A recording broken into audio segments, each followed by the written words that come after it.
Yes. When the lion But you can't say it's a loud roars, need a bit, man. Princess draw near. And the Rastaman voice them want hear when the lion is I. Ras Negosai representing for the lion voice. Yeah man, log in and subscribe and all the vibes. Let this content be the content of choice.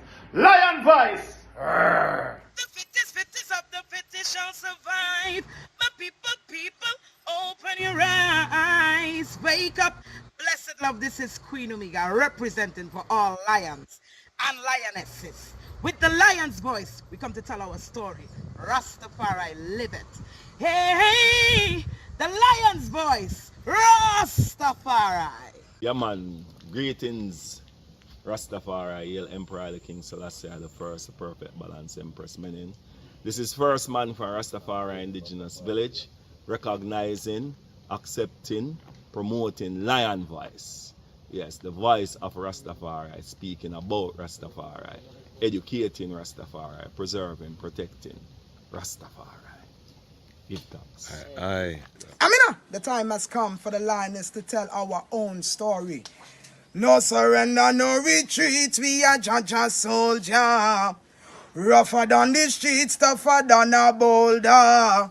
Bigging up Lamb's voice. Now put it, I jolly for say that. Yeah, David Dread of Steel Pulse, and I'm saying hail to the lion voice because it's time that the lion have its voice, have its own story. Says I'm stepping out here, hear me now. Yeah, the lion's voice. Raw.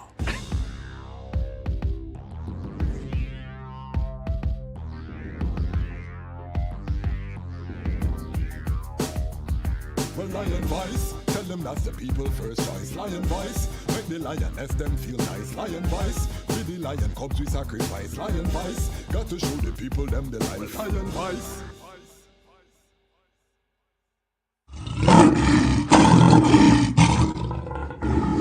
We descend from king and queens. Yeah. Kadamawi, I did last first. I am better. Yeah, I live. Burhan. I'm not Joe. For the people. You can rock to this. Once you hear the bass, then you can't resist. Ladies in the club, them a turn and twist. Ballers at the bar, popping bottles of Chris. Players in the club got rocks on their wrists, but the thugs in the club got Glocks on their hips. This is the way we choose to exist. My people confused by rubber Babylon tricks. My people confused, we trapped by the Matrix. DJ make us act like we pray the 666. Gotta stand, we must demand a switch once again. It's time for righteousness, I tell them. Just clap to this, now stand up. You got to dance to this, now hands up. Put your hands in the sky, let them know that we praise the Most High. Stand up and clap to this, now stand up. You got to dance to this, now hands up. The year is 1892, and the land of Ethiopia has been experiencing 4 years of terrible famine and drought. They call it the Kikuken, or the evil days. At least 1/3 of the human population and 90% of the cattle have died. The hyenas have feasted on so many carcasses that they have become overweight and barely able to move. Just when the people could take no more of the evil days, a woman named Wasiro Yeshimabet is giving birth in a place called Urgersa Gora. This is her 9th attempt to bring forth new life. Her previous 8 attempts only resulted in death. Will this child live? Thankfully, a healthy baby boy is born. His first cries are drowned by thunder and lightning flashes across the night sky. The heavens open up and torrential rain starts to fall. Ethiopia's drought is over, and the baby boy is given the name Tafari, meaning one to be feared or respected.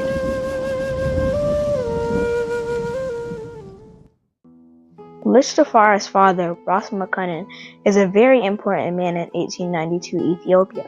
Although he is overjoyed at the birth of his newborn son, he cannot spend much time with him. Ras Makunin is the governor of Harar and must get back to the famous walled city to deal with its affairs. Furthermore, He is the foreign minister of Ethiopia, and having traveled to different places in Europe, he is very aware of the material and military advances they have made and the looming threats they pose to his country. Ras Makana knows that the majority of Ethiopians have no idea what is coming, and that he has to work that much harder to secure the realm. Ras Tafari would grow up to become the legendary emperor, Haile Selassie I. To understand his journey, we must first understand the Ethiopia that he was inheriting and what it was like when he was born in 1892. Get your copy of Kwesi Bansu's book, Haile Selassie I, Ethiopia, Volume 1, The Rise of the Priestly Warrior Kings, and increase your knowledge about the history, politics, and culture of Ethiopia in 1892, and how it connects to the rest of African and world history at the time. Haile Selassie I, Ethiopia, Volume 1 is available for purchase at www.bookmanexpress.pub. Please visit for more information. Come be a part of history and experience the sharing of wisdom from some of the most brilliant thought leaders in our community. Come see Muda Baruka, Styles P, Nori Muhammad, Lawrence Haja, Dr. Dorothy Holly, Dejaz Mach Kwasi, Deborah Hines, and Midwife Asasia impart their wisdom at Groundless with My Brothers and Sisters, a holistic health conference. A plant-based breakfast and lunch are included.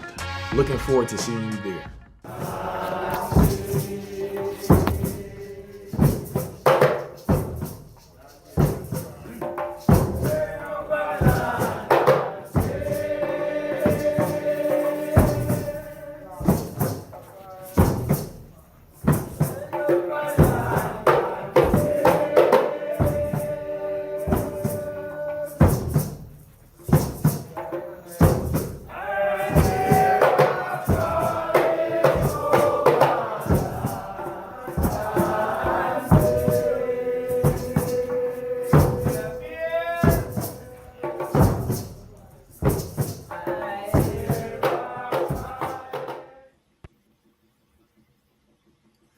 Greetings in that divine name of His Imperial Majesty, Emperor Haile Selassie I.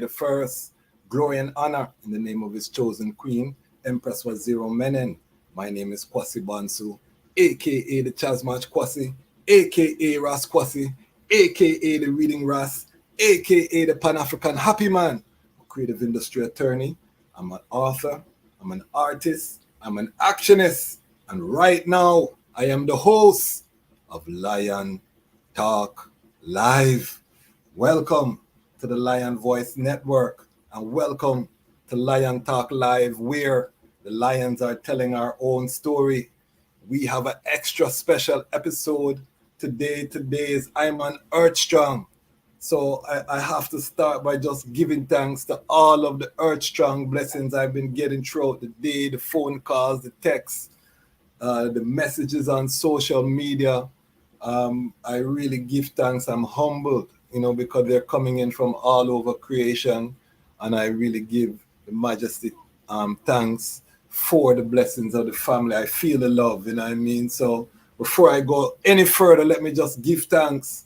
I am a strong advocate that on your Earth Strong, you must also, serve. You must also treat yourself as well.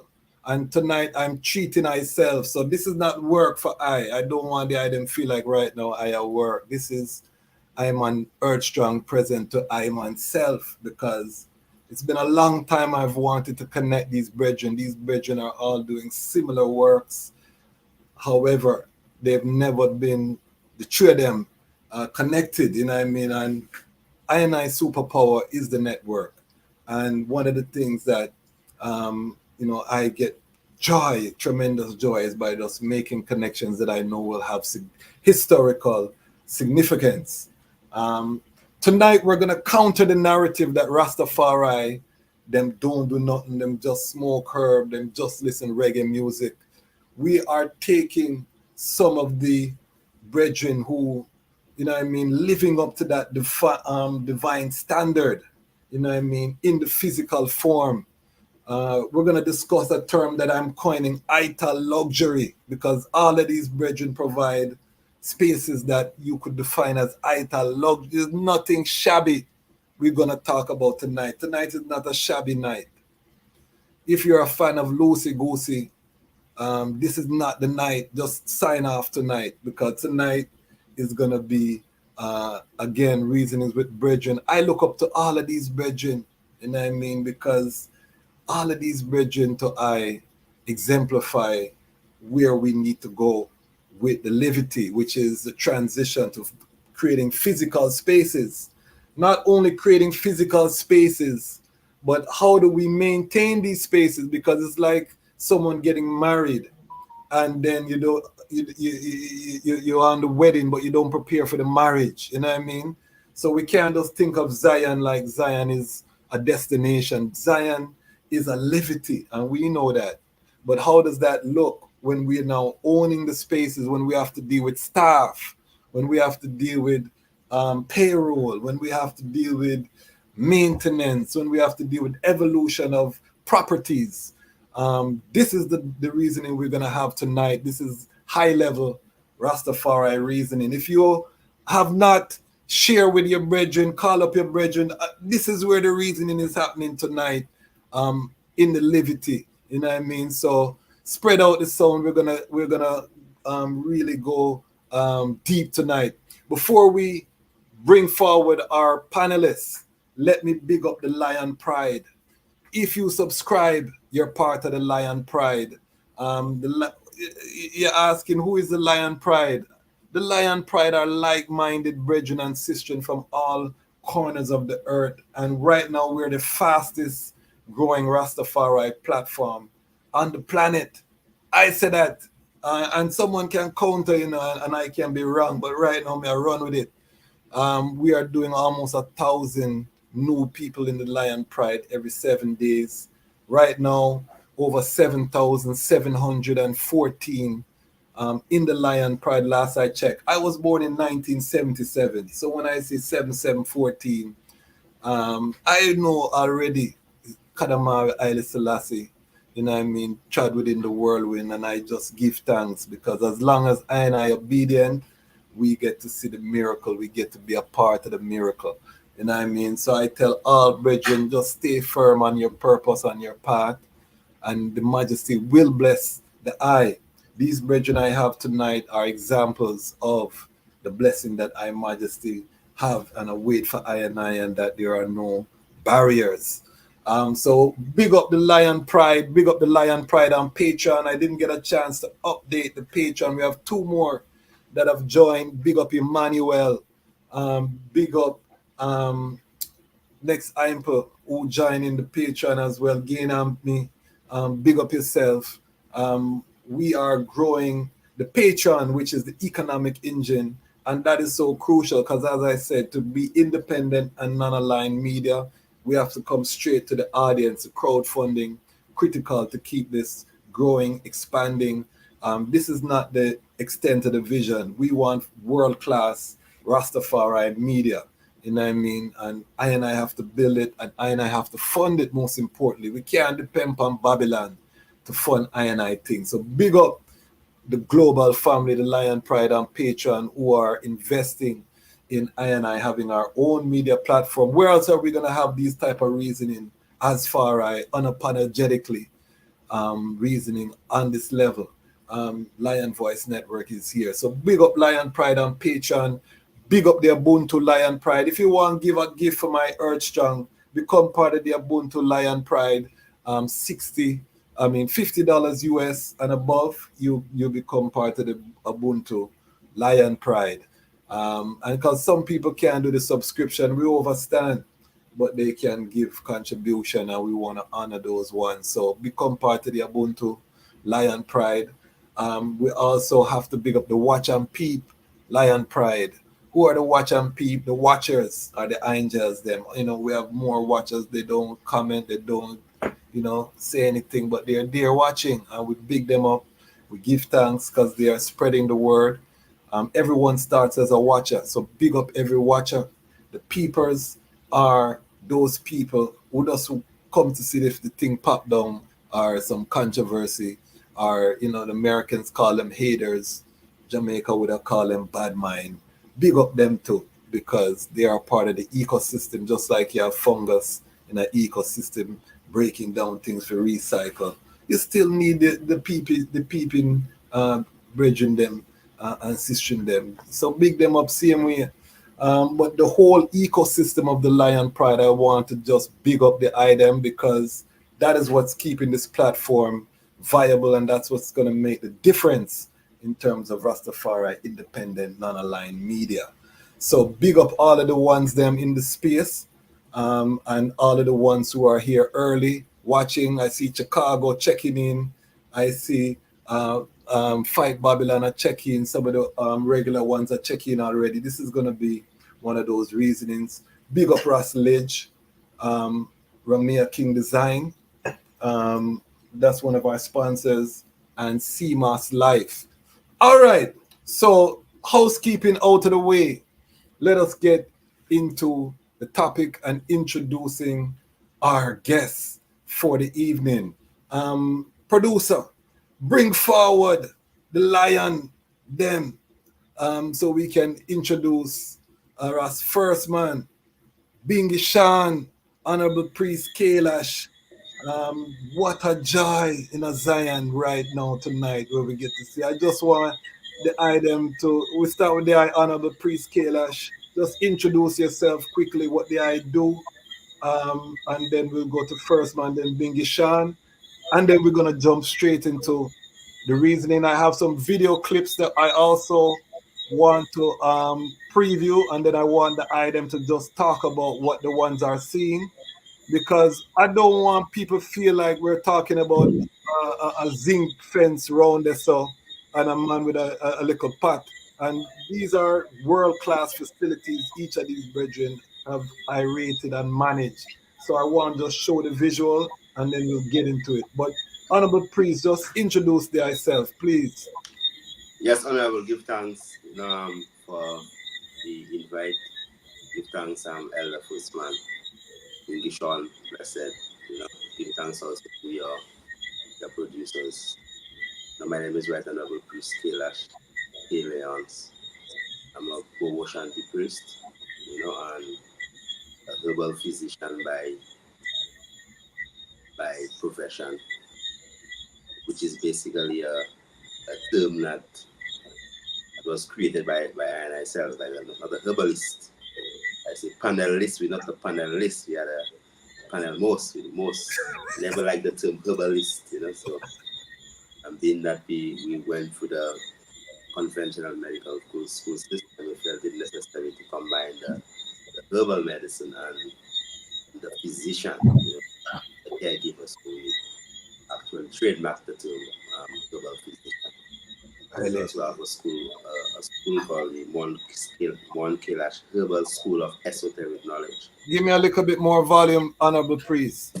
Yeah, I said we have a school also, the Mon Kailash Herbal School of Esoteric Knowledge, which as we speak, the class is going on right now. Everyone, like we have live classes. So we just started a new cohort of herbal physicians. So right now they have in English for academic purposes, which is basically, so what we have learned, medical school and herbals and traditional herbal medicine and these other types of medicines, we have when our fourth cohort is basically 6 months of online and sometime in St. Lucia where you do the physical practice. So we are also the founder of that school and also Mon Kailash Rejuvenation Center, and some other things that we actually do here and there. So give thanks. Give thanks. And yeah, I touch a key point that we're going to return to, which is curriculum and programming. Because when we think about Zion, it's not just an empty space, we talk about we sit up and rest a little while. That little while is not forever, brethren and sisters. You rest and then we're going to do some work. The chant I'm talking about. Ras FirstMan, please introduce thyself. Yes, I blessed love Rastafari. That sound come through clear? Yes, I. Greetings in the mighty name of His Imperial Majesty, Emperor the King Selassie the First. The perfect balance, Empress Menen. Greetings to all our ancestors, those who have trod this path that I and I can be here, in fullness. We want to send greetings to those patriarchs and matriarchs of this time. Really want to give thanks for the high earth strong that, Rastafari put forward an angel like the eye to guide these processes of I and I having our own voice. I think that is significant and very important. Really and truly is an honor to sit in the presence of these brothers and angels who have been carrying out the work of Rastafari. I've been hearing a lot, about this, these two great warriors on the path of sustainable development, which I think is ultimately important, when you talk about Rastafari and what Rastafari stands for. So I am here. My name is FirstMan. I sit up here in Rastafari Indigenous Village, which is a complete community effort. I have myself, I think that the only qualification I could really work with is just previously in my life, I used to do some construction, building. And, after that is a straight Rastafari, and studying spiritual economics through His Imperial Majesty and, how all of that would work. How do we, in a way, assimilate, to these Babylon systems and work our way through to our own system too as well. So that's really been an interesting journey, dealing not just with everything, but with collective itself, with the community itself, interacting with this intellectual property of Rastafari and the integrity that comes with doing something like that, at certain levels, all of these things that we can face. So those have been the journey. I think the biggest school has been to really, once you go to this main world stage, there's so much different people, so much different concept. And when you create spaces like these, they really have to be protected in a temple like manner. So that has really been the work, in preserving these scary times, to have something that can shine a light in these darkness. So I don't know if there's any more that I would probably need to say at this time, but yes, located in Montego Bay, a little bit across a river. We have created this green space. During the time when we started this process, it was, a group of I who recognized that our own story was not being told, but that also, we were not, we didn't want to be seen. However, not being seen meant that everything that was dear to us could just disappear by how government makes their policies and then decisions and so on and so forth. I remember, it was really and truly a place that I used to go and gather some special herbs right beside the sea, And one day we go there and we see a hoarding, we broke it down and go in still. And then, about a couple months after that, it was a tractor. And then just start dig up everything, take away everything. And I think that was one of the spurring moments to kind of make a voice be heard about the plants and speaking on the behalf of nature and so on. So it has really been that kind of a drive of advocacy, that has really brought I into this type of a vibration to protect that which we realize that can be lost, all the herbs, the coconut, the everything underneath. Development disguised as destruction, or destruction disguised as development. Yes. I want you to stick up in there. We're gonna come forward to that. I want to introduce my brethren. He's in Ghana, so right now he's way up in the hours. So he's not upset with anybody. He's just really late over there. So Binghi, I just introduce thyself and we'll find out, because when we're dealing with Kazi, we're dealing with a Pan-African space. It's not necessarily Rastafari specific, but it's ITAL standard in terms of all of the things is up to I standard. So we'll get into that piece of it, but I just want to make clear as a board member of Abasha, that we're not just a Rastafari space or institution, but however, the founder and executive director, of course, is I and I, His Majesty is the inspiration in our bylaws, all of those things. So, but introduce thyself, Binghi Shawn, and the works. Yeah, give thanks, the judge much. Blessed earth strong to the eye. Hail up, Ras FirstMan, Honorable Priest Kailash. Give thanks to sight the eye. Give thanks again. As the eye mentioned, my name is Binghi Shawn. Cashawn Myers is my government name. The co-founder and executive director of Habasha Incorporated, which is an acronym for Helping Africa by establishing schools at home and abroad, and also the director of the Kweku Ando Sustainability Institute in Ghana, where I currently am. I'm actually at the headquarters here in Ghana. And just grateful to be here. Give thanks for this conversation. Give thanks to be among angels that are doing the work and uplifting the principles of His Majesty, His and Her Majesty, and of Pan-African unity.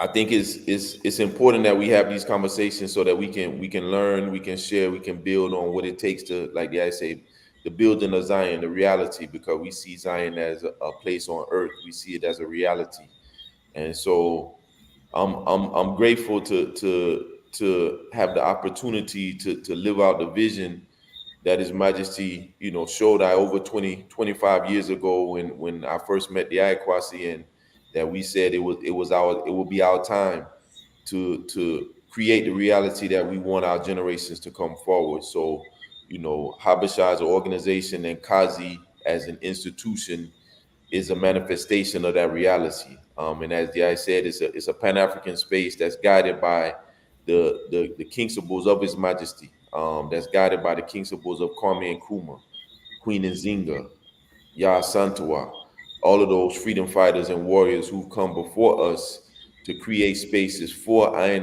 by I, specifically for people of African ancestry, as a place to heal from the negative effects of the transatlantic and Arab human trafficking, as well as colonialism, neo-colonialism, Jim Crow, and all other isms and schisms that affect African people. So we here in Ghana, and we see this as an opportunity to continue to build and make those connections with Africans at home and abroad. So again, give thanks to Judge Match. I'm looking forward to the conversation. I'm a lover of the Lion's Voice, seen it from the beginning. Give thanks and big up the eye on being, steady, having the programs, having the information, having the guests to give I and I edification. For I try to stay up for the lives. It's midnight over here, so I don't always get the lives live, but I definitely get the recordings. And so we give thanks just, to be a part of this. And again, big up the eye, much love to the family.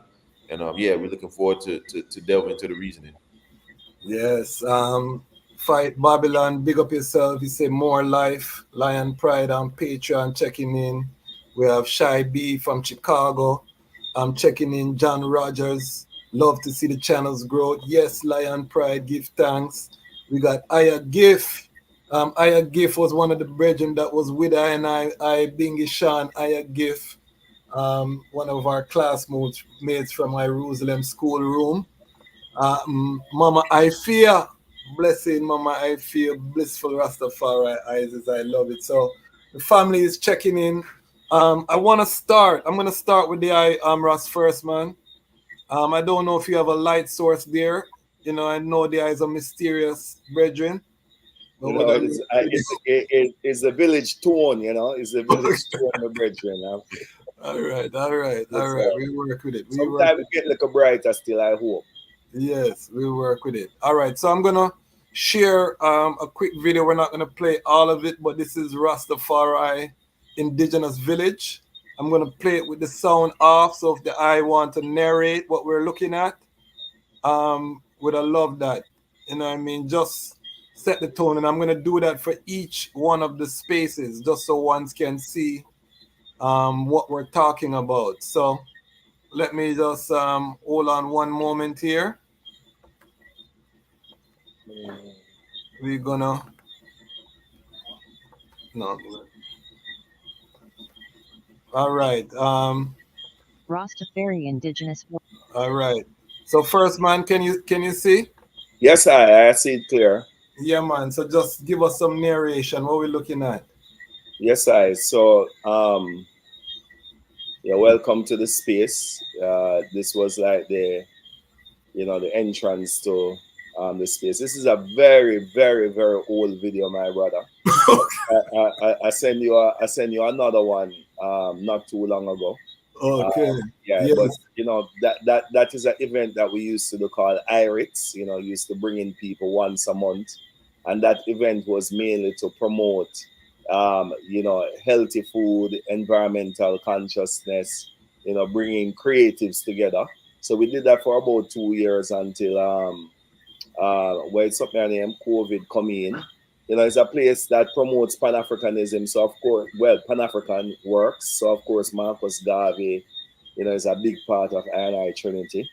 Yeah, we are, it's always keeping the fire burning for sure. Of course, we educate people from all over the world. Rastafari have about 85 different countries that we have found out. We have a gathering space, like our own sacred space. Of course, you have to come across a river to enter into I space. It runs actually through the property. That is one of our preservation stations where we make drums, because we find out that is being lost. So whatever about Rastafari that is not being preserved, our space sort of ensure that those parts of the liberty continue. And we try our best to make those into different types of programs just to educate people about drums and to keep that journey alive. That looked like somewhere else. Yeah, I'm gonna stop it right there. I think that was good right there. Yes, I. Let me. But I send there another one that will, that is more updated. But sorry, it came in a little bit late. Yeah, no problem. Because I know, there's been a lot of changes as well, because you have the rooms and things very. For ones who want to see, please look at. We just did a video, a tour of the Rastafari Indigenous Village on the Lion Voice, so you can see a more updated vibration. Yes. But yeah, I think ones can see that. I'm gonna. Can you bring up the Mount Kailash Rejuvenation Center video with no sound too, producer? Mount Kailash for a few days, a stillness and complete rest, and I don't even know where to start. This place is truly a healing sanctuary, surrounded by nothing but nature. We're just gonna mute it in case if there's any music or copyright. We don't get any strikes. But you can see the ITAL. And Honorable Priest, feel free to just block what we're looking at.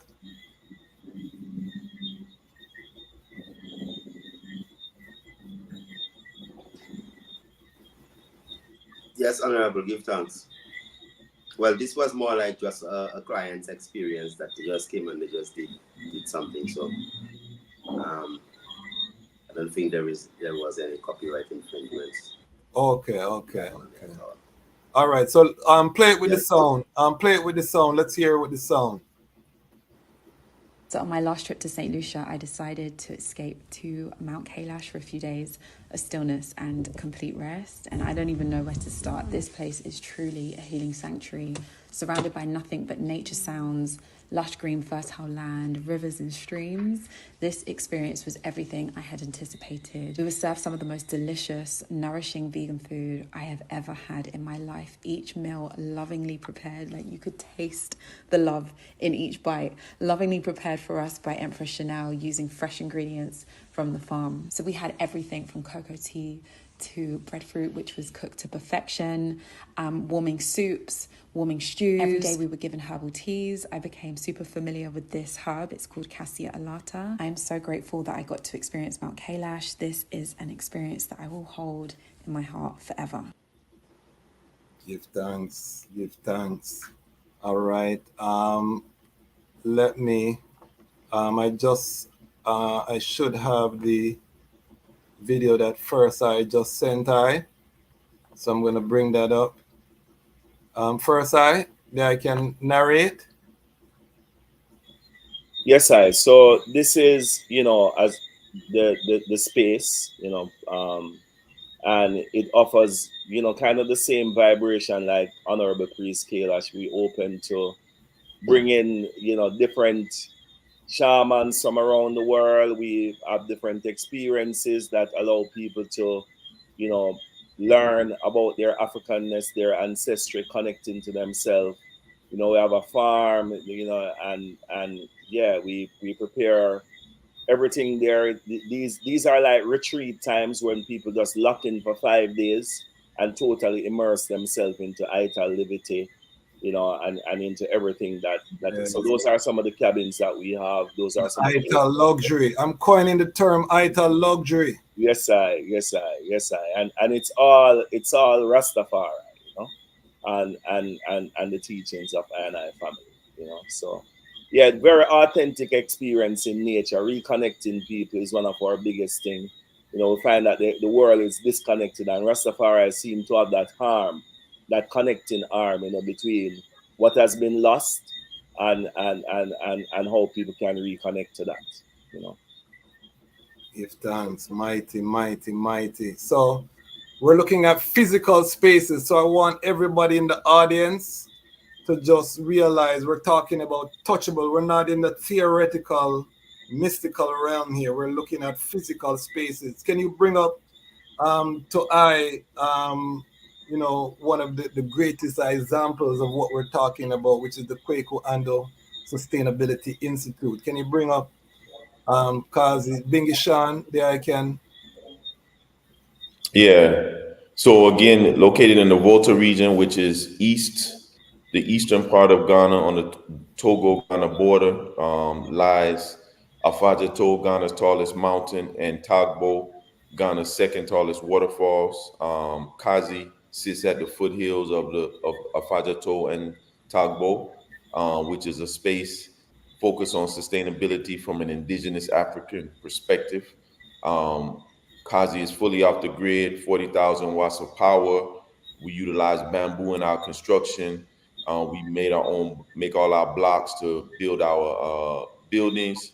We have over 500 fruit trees on the campus, herbs, of course, seasonal foods, where we teach, everything that we built at Kazi. We also teach from solar technology to bamboo construction and arts and crafts, to irrigation waterworks, to medicinal herbs, plant-based cuisine, sustainable and reparative agriculture. All of these things are encompassed in addition to customized courses and programs that we offer. So this space is really a healing space. You can see as we turn here, you can see in the backdrop the mountains. So we're literally surrounded by mountains at Kazi. And it really is a space for, as I mentioned, for African people to come to heal, to build, to grow, and to restore.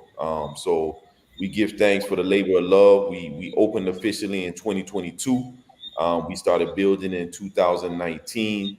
Even through COVID, we continue to build, and now the institute is functioning for retreats, for customized programs, and for other partnerships with ones who bring tour groups or bring people from around the world to come and learn and share and build. So we give thanks, incorporating the indigenous and the modern in our designs.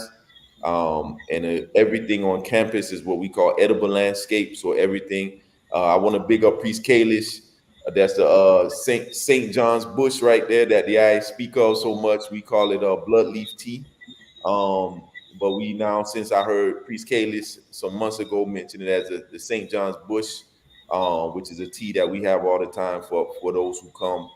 We have all of our herbs growing. So we give thanks, for the opportunity to build a space that's of the highest of excellence, that's focused on our specific way of living as African people, and focus, on finding solutions for the challenges we have as a nation, as a world, to how we can combat, as some people call it, climate change. But as one elder sister just recently told me, that the climate doesn't change.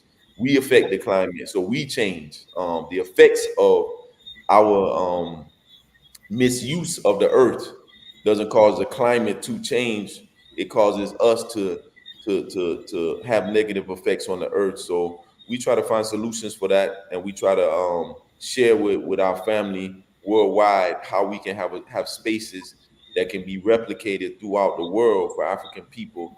And Kazi is one of those examples. Give thanks, King. So put your questions in the chat section. We have three brethren who are builders here. We're going to break this into three parts, this reasoning. We're going to start with conceptualization. So I want to hear from all of the item, the conceptualization of these spaces. You know, what was the concept that caused you to create the space? And then from the after conceptualization, we're going to talk about the building and operation. And then we're going to talk about future projections. So we're going to break it down into three segments. Again, we have three brethren here who are not only talking about what Rastafari can look like. And when I say three brethren, we understand that it's teamwork, that all of these spaces were built through teamwork, the brethren, and they can talk about the teams that they have. So it wasn't like they're lone lions building in the wilderness. They all have mastered the work of collective security. So first, man, we'll start with the conceptualization. I remember running into the Iron Station, the Crocus Bag warriors moving through Jamaica. But what was the conceptualization to say we're going to actually build a space, and then the different components? You know, how did you come forward with all of these different components? What was the thought process? Yeah, man. Give thanks, Rastafari, son of Iration, Rasquazi. So most definitely the thought process was around, in Jamaica, the exploitation, especially within the tourism component, is a lot, you know. And when I started to get close to our community, I recognized that I was playing third party, you know, in this process. So I would make I things, and then after making I things, then someone will then buy it, and then that one will then price it again into the tourism market, you know. And so we started to recognize these things. We also started to recognize that our mission was, because Iron Station, as you mentioned, children just started to come, you know. And we yeah, man, a lot of children started to turn up, and we recognized that, you know, it couldn't just be the same way as it relates to how are we going to then create some kind of a sustainable space that the same exploitation that was reaching us would not reach our children. So, of course, in doing something like that, we had to then start to think about Rastafari, because we're a group. How do you represent Rastafari but still move into spaces like these and ensure that, you know, the credibility of Rastafari? Rastafari don't say boss. So in Rasta village, there's no boss. In Rastafari indigenous village, there's no boss. And that, you know, in itself, that creates its own kind of interesting scenario, you know what I mean? Because then that then affected the infrastructure and how we design it. So in our space, you will find that because the first move is preservation, we then look for the individuals who were doing things that were being lost, and then gather those individuals in the space so they could share that information and create an institution out of what was being lost. So our thing wasn't developed around, like, if you had done a business plan for a drum, for drum making, and say, you know, you almost think that it would fail. However, we did a drum station, we did a herbalist station, we did a craft station, we have a soap making station. And over the years, all of that was about the individual. So whatever the individual brought to the table, we built the space around that consciousness of the individual. So that guided the infrastructure, and that created for us this kind of a relationship where everyone was their own entity. And then the Rastafari Indigenous Village was almost like an umbrella organization that went out and find what I would say the so-called customers for that entire entity. So it was about the people, it was about what the people were doing and how we could then preserve that and make it sustainable. So that was a concept, and that concept drove the infrastructure. And of course, because it's spiritual technology and it's Rastafari, it's temple, it's a temple-like approach. Then of course, we had to build a tabernacle of some sort to represent that. We have to, if you look behind me, you see a sign of wellness. So that's like a big wellness area for relaxation, for people coming in to do whatever practices, whatever workshops. We have this kind of space that can do that. The kitchen is an institution unto itself. Everything that we can create, we make all these products that come out of the kitchen. So it was just about how our children, again, it's just the children. We really wanted our children to see that the cultural industry can be alive and it can be well, and we don't have to go to Babylon. So that was kind of the concept that guided family. One of the things myself and Binghi Shawn always talk about is the danger that your liberty becomes performative to tourists. And I talked to the eye about it as well. But I want the eye to address, because someone's, they see the white people there and they want to know what is, how do you maintain the authenticity of the liberty? Because I think that it's very important that we do, as Rastafari, have interaction with the globe, because His Majesty, we see him go to every nation.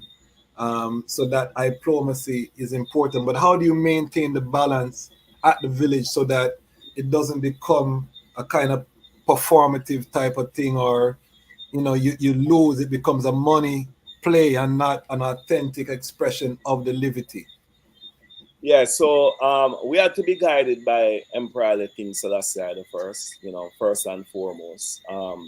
We recognize that how Emperor Selassie engaged tourism in Ethiopia was the part that we had to go on. And that part was really and truly a nation building part. If you're thinking about building a nation, then you really have to think about visitors. Visitors are going to come through. They're going to, you're a nation, and so it was that concept, Rastafari, the nation within the nation. So it came out of that developmental mindset. And Emperor Haile Selassie, when that research came over, tourism was used to educate, because people didn't know about Ethiopia. And after that attack, Emperor Haile Selassie saw that the importance of Ethiopia must be shown to the world, so the world can understand or overstand the importance of Ethiopia and the relevance of Ethiopia. So on that basis was how we end up feeling comfortable in ourselves to share with people in a very authentic way, because there was nothing to pretend. We really tell the story of how Rastafari has impacted us. It has bring a lot of clarity to people. And, when they experience what Ital food really is, when they get all the concepts of Rastafari, this was not no a Rex Netapod, because, people in Jamaica credit the 1960 report that when these people came out and they gave what Rastafari meant, the regular people understood it more. So this is us bringing that liberty to ourselves. We have done it in schools, because Rastafari is a part of the curriculum. So it's not just white people. You know what I mean? Sometimes 300 children pile into the village, and I can say 1, 2, 3, born Babylon. Yeah, and like a thunderous choir Rasta, Babylon feel it, So yeah, I have found joy in knowing that it is a work of preservation and protection and promotion of the relevance of Rastafari. So we don't do it with any, kind of thing. And I was so scared to tell the honest truth, based on the renter dread and all that kind of thing. But knock pan iron, knock pan wood, knock pan the earth. we never really have that experience there over this space, and I Yes, just give yes. thanks. Say Rastafari prevail. And then we're gonna talk about that again when we talk about staffing and operations, but we're not at that part of the reasoning because the vetting process, making sure that you're not having people that just looking some sexy girls on the tour figure one side, and we're not there yet. Honorable Priest, because you're also in the Caribbean and you deal with a diverse, a lot of ones come to the healing center. What was the concept?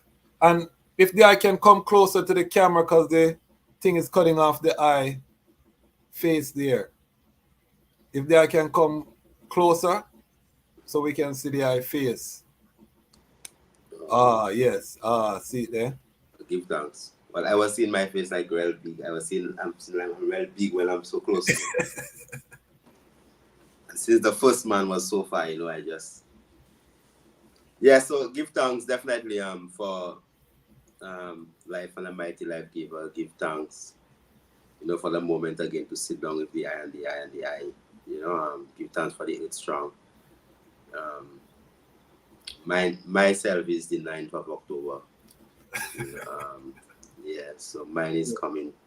And I know that we're similar age too, so yeah. That's connection. Yeah, Ras Tafari.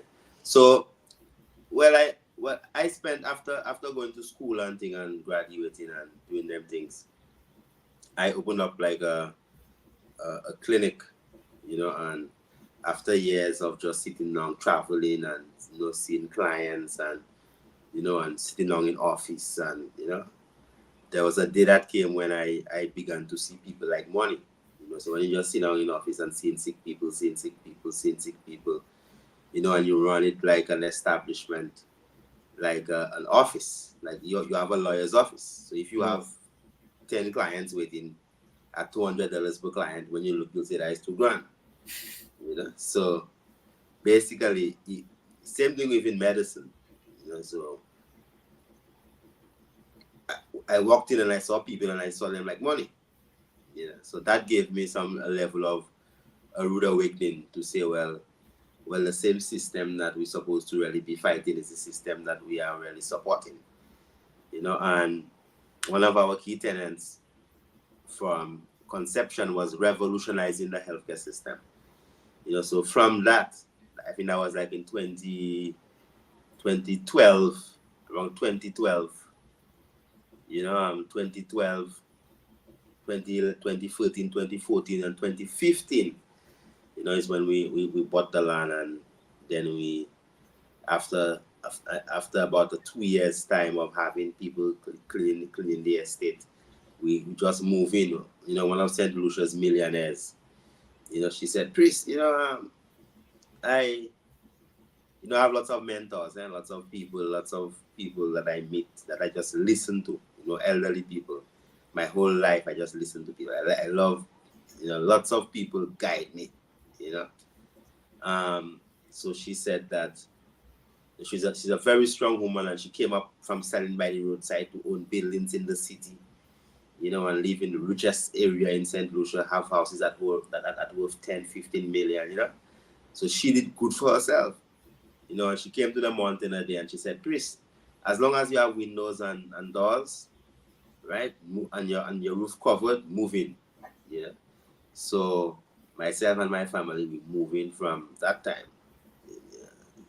and we built the mountain, and I lived up there for about 7 years, living up the street, born children there, put the navel strings on the trees, and we created a space. So I left, I closed, I had several offices, and I used to travel a lot, so I closed everything, and then I went to the mountain. And I said, instead of basically getting into the system whereby I get more like the system that I'm trying to fight against, I said, let me create a space where I am comfortable and people could actually come in and then full joy that space.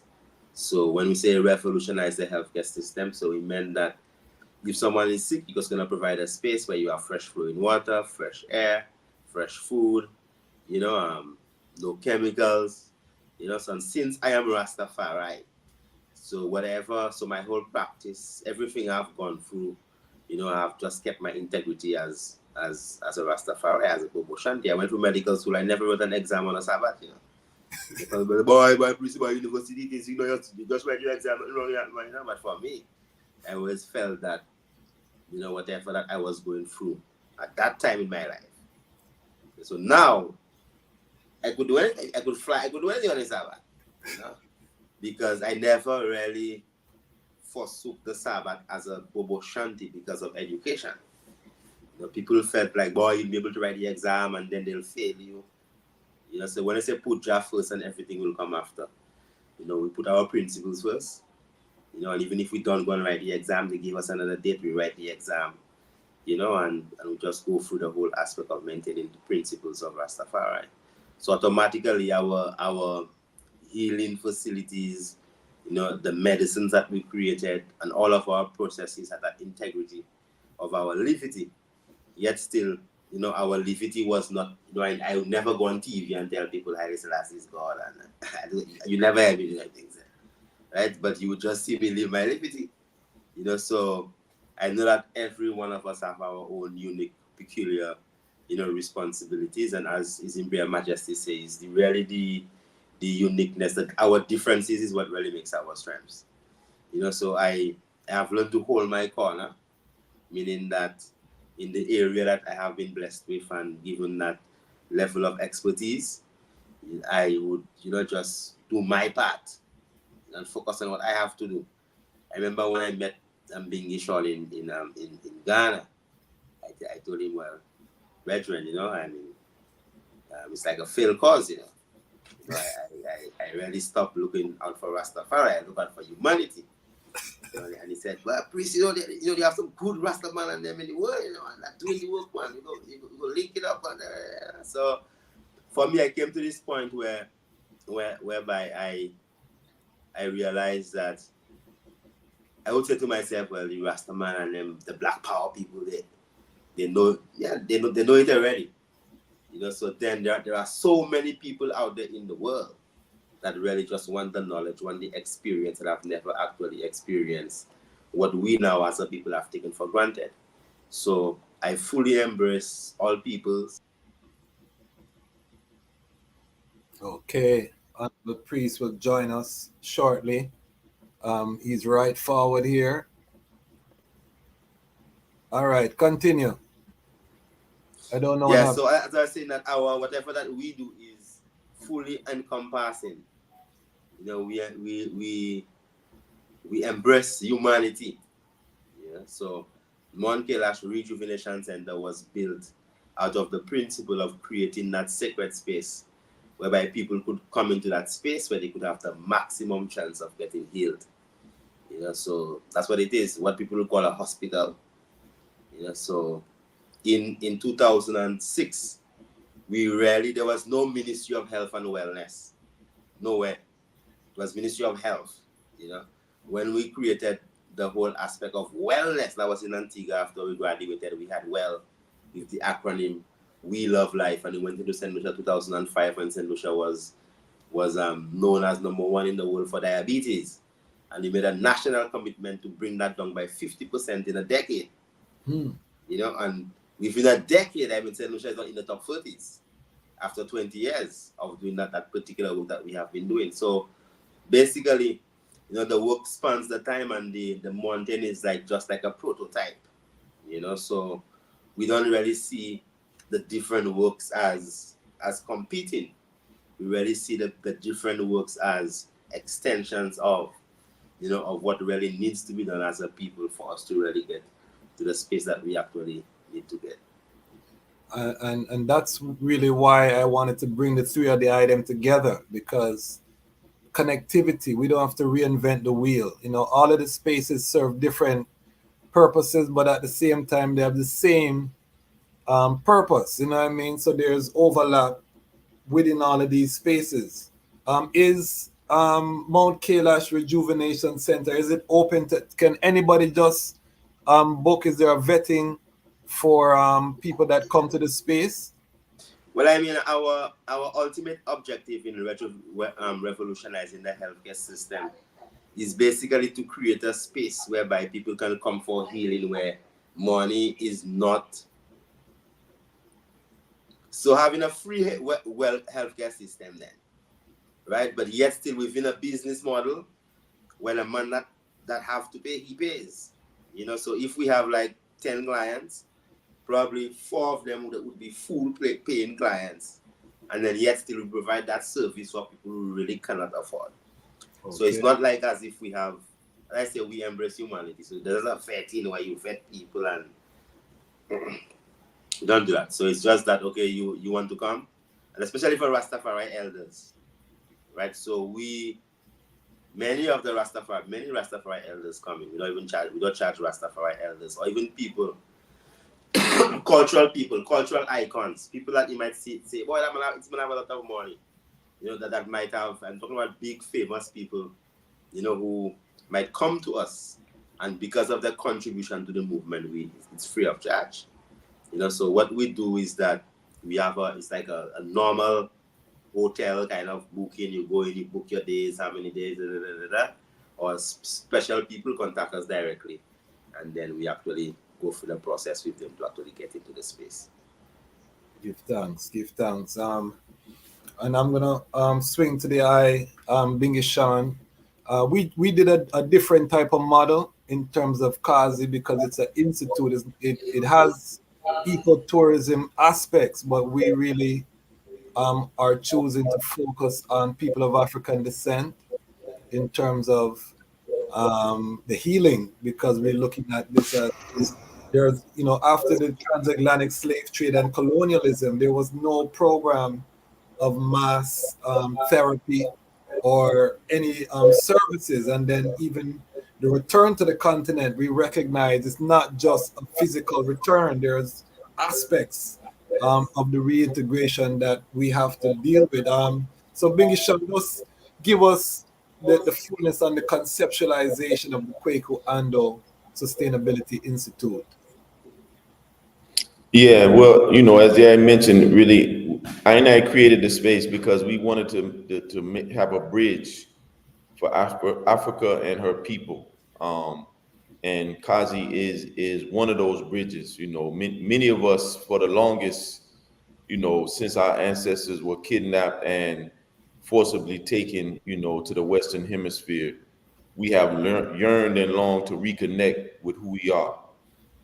And I bring forth the perspective that until we as people of African ancestry truly embrace, reconnect, and heal from the effects of our kidnapping and our forced migration, that we really can't be whole as a people, and the world can't be whole. So, and even as the two brethren said, it really is about healing the world. We just say that we have to heal ourselves first. And we think about it like, you know, as a farmer, as someone who deals with the land. You know, if you have a fruit tree and that the tree is having ailments or the fruit are not growing as well as they should, the first place you want to check is the roots. Check the soil, check the environment that tree is growing in. You don't check the fruit first to see, because the symptoms won't be in the fruit. As the Honorable Priest Kailash knows, we have to look at beyond just the symptoms. We have to go to the root cause. So we always said that until African righteous people come together, as His Majesty say, the world will come together. So our focus is really on Africa and her people, because we know that, you know, people of African ancestry are the original, the mothers and fathers of creation. And we have a space that we need to heal ourselves. We have a space that we need to do some internal work. And so we see that as a part of what Kazi is. And by now building up ourselves, we're now able to heal others. Big up Mama Desta, she used to always give the analogy that you have to put your mask on first. When you're in the airplane, they tell you if any emergency happens, you put your mask on first before you assist anyone else, even your own children. So we really take that concept of putting our mask on first, healing ourselves first, so that we can help to heal the world. And just also knowing, you know, from a historical perspective, that as African people, when others have come in to quote unquote help bring solutions. Many times it hasn't worked out for us because we end up having a level either of dependence or exploitation. So we wanted to create a space where we can come up with our own solutions because we feel that we have everything that we need within ourselves as a people. And particularly, on the African continent, we saw the need to have a space that is exclusively, unapologetically for people of African ancestry, so that we can do the work, the healing work that we need to do, that we can now help heal the rest of the world. So that was the concept. I lived in Atlanta prior to repatriating to Ghana. And in Atlanta, our focus was really around, holistic health, growing our own food, urban agriculture, teaching the youth the culture. And we wanted to bring those same concepts to Kazi. So in essence, 20 years after the founding of Habesha was founded in 2002. 20 years after the founding in 2022 is when we built Kazi. And it encompasses all of the programs, activities, functions that we did stateside, just incorporating them from African context, and having a brick and mortar space that we could do our trainings. My background is education and curriculum development specifically. So of the 12 or so different curriculum and programs that I've built over the years, we now have a place where we house all of those programs at Kazi. And it's a space that we want to now see replicated. In addition to being a training space, it's also a repatriation hub. So the idea is that we also have a transition space. Kwasi, this is something that I and the I for years reasoned about, that we wanted to create a space for those who want to return, that we actually have a process for how one can return and reintegrate into the African context. So we've created a program and a curriculum for that. And Kazi helps to house ones as they return and transition from the West, coming, to the continent. Our goal is to see these Kazis, whether it won't be by the name of Kazi, it'll whatever geographical location on the continent where we have these spaces, we want them to highlight those men and women who were doing the work in those spaces. So Kazi is named after Kweku Ando, who is a Ghanaian ethnobotanist.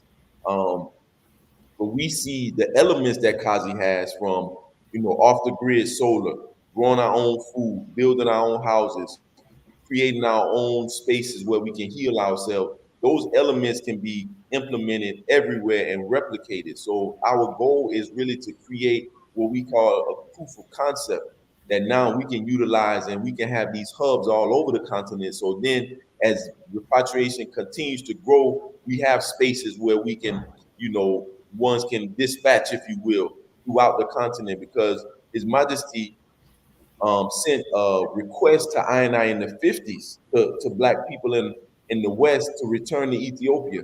And His Majesty had certain things set in place where ones who come got, X amount of resources to help transition and move to that space, preparation to come and contribute to Ethiopia.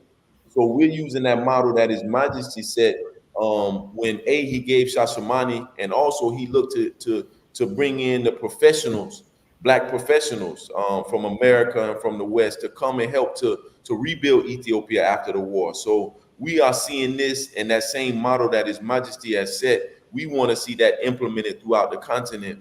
And we think that having an approach where first we have to have it where it's African, all African built, African led, African inspired, and African servant, so that we can now create a firm foundation. And then as we get a level set, now we can see how we can implement out. Because if you think about Ethiopia was quote unquote isolated or considered, unknown to a lot of the world, or at least untouched. And that's what actually gave Ethiopia a chance to develop the way she did. So when she now interfaced with the rest of the world, she had a strong footing where she could resist, any attacks or any sabotage or any efforts to try to subvert the progress of Ethiopia. So we're using that same concept, knowing that we need this space. Kazi is that space, one of the spaces that we have that's for us, by us, that we can use as a healing space, as a learning space, and also as a bridge for Africa and her people. Give thanks, give thanks. And we have the building of Kazi on the channel, the Lion Voice channel, exclusive footage of documenting the various stages of the build. So you can go forward the building of Zion. It's in our Ghana repatriation playlist. All of the different points of Kazi. We don't have it how it looks now because it's even developed further. We have a science lab, all kind of things that we're gonna now talk about as we transition to from conceptualization to operations and management, because Zion is not a destination. Zion is a livity, and this is what we have to really get into our minds, because the minute you get complacent, corruption is going to start to seep in. So we have to know that Zion is a livity, it's a way of life, and these brethren are not just they didn't just build a space and then it just magically work. There are challenges, how do you find staff, payroll, maintenance, there's so many challenges that come with the operation of the space and to keep the space going and evolving and growing. We can start with the eye. Well, hold on a second. We have a question here. I'm going to save the questions until we get through, though. Hamilton, big up yourself. Hamilton Brown, I see your question. We're going to do, but Honorable Priest, talk to us about what are some of the challenges and what were also the opportunities in terms of operation of space, because we have a lot of younger viewers or ones who might aspire to be where the item are in terms of management. Talk to us about the realities. After you build the space now, you conceptualize the day-to-day operation. Yes, give thanks. Well, my whole, until a particular aspect of my evolution, basically, I really generally operate on what you refer to as cash flow. So it is just taking a naked spot, and then probably within a time period, 5 to 7 years, you could put 2 zeros behind the value of that spot. That spot, basically injecting every finance that you get, the paper money, and creating what you refer to as tangible, things that you could touch, you could feel, because what you realize is that as long as you have money, the money is going to disappear. So we really operate initially when I just began business, right? The business would be where, like, we have certain principles whereby you actually want to bring in like your Ras Tafari principles into the business. Then you notice that some people don't really deserve that. Certain kind of liberties and privileges, some people don't really deserve that. So then you begin to operate more, as Marcus Garvey say, you can't, you're not friendly with the white man for social fellowship. It's just because that, you have brothers in your mind, and you could watch what they do and you could see what they good at, how they good at doing it. Even the Jews and ownership, how the Jews are able to take the dues from your music and everything. All these things there is realistic things, because I'm sure as a businessman, you would see that, because somebody might look at how the Jews just take the dues from people's music and then look at it as all bad. But if you are a businessman and a man with vision, you would have gone through so many instances where you bring people around you and these same people just take everything you give you and run with it and start off something exactly, just how somebody will have another show called Lion, some kind of thing, probably somebody that close or somebody that, so people would come around you, yes, and value the input that you give them, and they just gone with it. So then you realize that you have to create sound business principles, non-disclosure agreements, non-competitive clause, and then create create a business structure with strict processes, rather than just depending on trusting people. I don't really trust people. Like say you trust a man and you trust this man, that's why you came to work behind the cash. No, you have a process of how you're going to deal with it. If the process is followed, that's all you need to check about. You don't really check the individual so much. The individual fits into your process. Highly. So we'll have to create several processes because I have about 40-something workers, and because we do different type of things. So we have the rejuvenation center, then we have the herbal processing that creates the medicines, and plus we have the school, and then we have restaurants or shops, different places, and plus we do lots of exporting of herbs and these different aspects of things. So it's a multiplicity of things that follow. So everything comes from source, which is the mountain.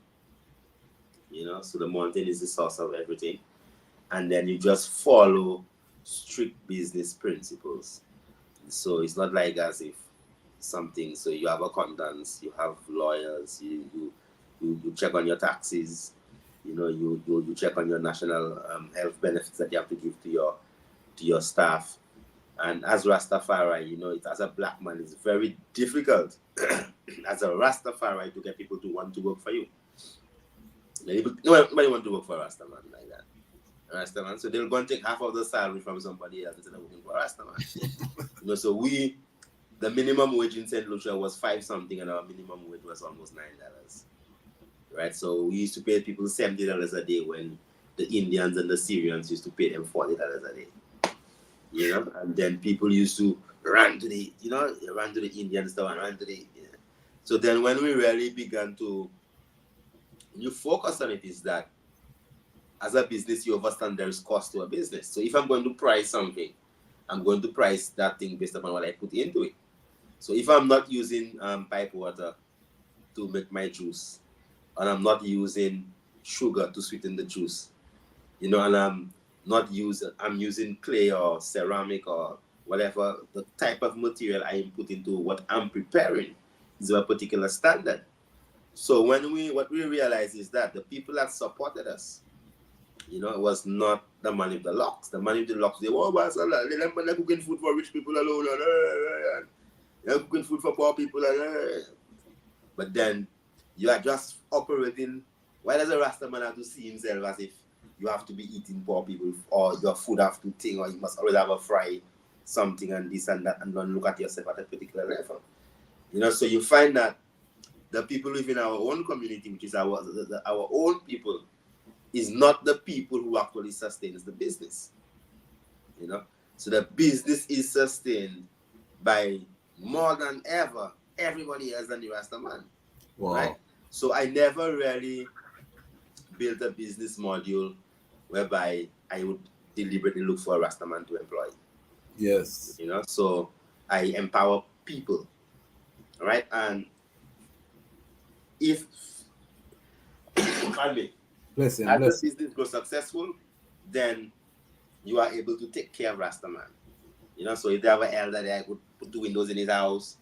If a man is sick, you could bring him in, you could give them free medicines, you could take care of people that could have come to Jamaica and then, spend that time with the elders and give them medicines. Or, so these things I do, right? But my business aspect of things is different. I operate a business aspect, and then we have what you call a non-governmental organization called an NGO, our NGO, which is the Ubuntu Movement Incorporated, which is basically a charitable that is registered in America and also registered in St. Lucia.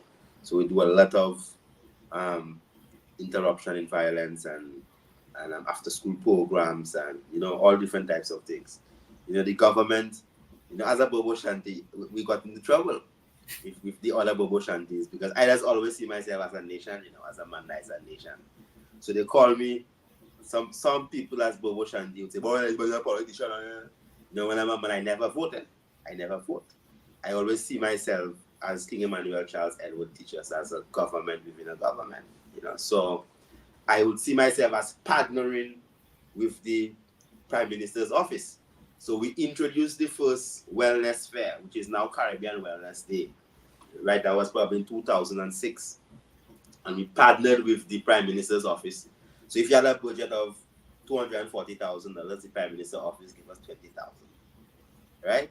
So we did that for 7 consecutive years until they gave us $50,000 and our budget was $350,000. So we partnered with them. So then the people, then there are Ras Tafari people and we say, boy, you can't take money on politicians. But yet still, if I go to Africa, I would build a highway. If the highway costs $20 million or $200 million, more realistically, and I say, well, I can build that highway and do the same kind of system that the Chinese have in Jamaica and all these different countries where you make money through the highway. And then the government if it's 200 million and the government, and let's say the Ghanaian government say, well, they could only afford to put 10 million and you could afford to put 190 million. Don't you do that as a businessman? So that's the standard that I always see that as Ras Tafari that we have to operate in. So it's not that you cannot keep your identity and your personality as a businessman. That's why we coined the term righteous entrepreneurship, meaning that you are providing goods and services to the people that could uplift the people, and and you're making money because we embrace money. There's nothing. Money is just like it's a currency. So in the time you had shells, some people used to have bottle caps. At the time it was gold and stones, and Mansa Musa used to walk around with gold coins. Right now it's cryptocurrency and digital currency and paper money and all them things. So these things are just means of exchange in value. So we don't really, mix up our faith and our business. I'm a Ras Tafari, that's a businessman. So my principle, my modes of entrepreneurship is through righteous entrepreneurship. Yet still, I run a strict business formulas to make sure that I run a sustainable venture. And I want to tell you that is Ras Tafari. We have to kick down this false concept of that Ras Tafari don't deal with business. Haile Selassie was a businessman. Ras Tafari was a businessman. The first printing press that was brought into Ethiopia was brought in to establish a business, which was the paper. You know what I mean? Empress Menen and His Majesty both had farms, different things that they use, and they would liquidate from time to time. They created trusts to fund the different projects. They were part of Ethiopian nobility. They had apartments, they had places that they rented, and they collected rents. All of these things are in the archives in Ethiopia in terms of the private business. So this concept that you do business and you're not Rastafari, or you're somewhere outside of Rastafari, it's a false concept. We give thanks, and FirstMan, you can speak to this as well, because in Jamaica, a lot of this comes out of the Jamaican experience, but a lot of ones don't realize the elders weren't permitted to engage in the legal business structure because of the brutality. So some of that resistance to the Babylon system, quote unquote, was because there was no access given to our elders who were being brutalized and these things. But we have to kick down this concept that business is not Rastafari. You're doing something outside of the liberty when you engage in business. So FirstMan, I'm coming to the operations, management of the space. Talk to us about the realities. Come on. I don't know if you can come close. I know you're a mystic. Yeah. I'll be kind of relaxed, listening to Honorable Priest Kailash. Yes. Intertwine these versions of truth, as it relates to that, So again, with I internally, I don't think we have ever really done that kind of business. It has always been family kind of thing, and so that brings a lot of complications, you know what I mean? Because, you really find yourself, like we don't do working capital, you know what I mean?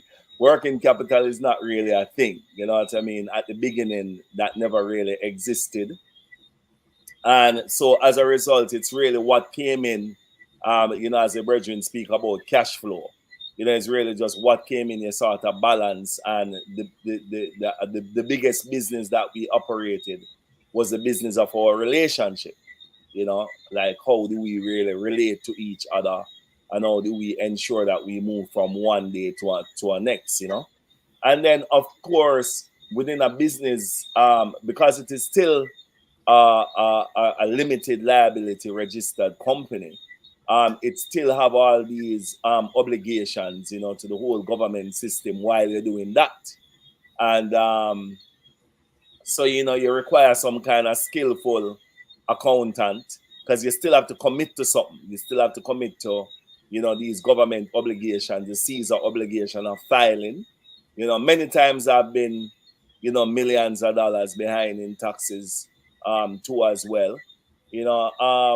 However, we have created, a kind of an environment that looked at these dealing with governments and dealing with all of these agencies as not people, because many people are very, very fearful of interacting with government. The first thing I started to realize in interacting with government was that it was people who I went to school with, they are now calling government. So I realized that these are some people who I know, you know what I mean? And the system cannot use more than who you know.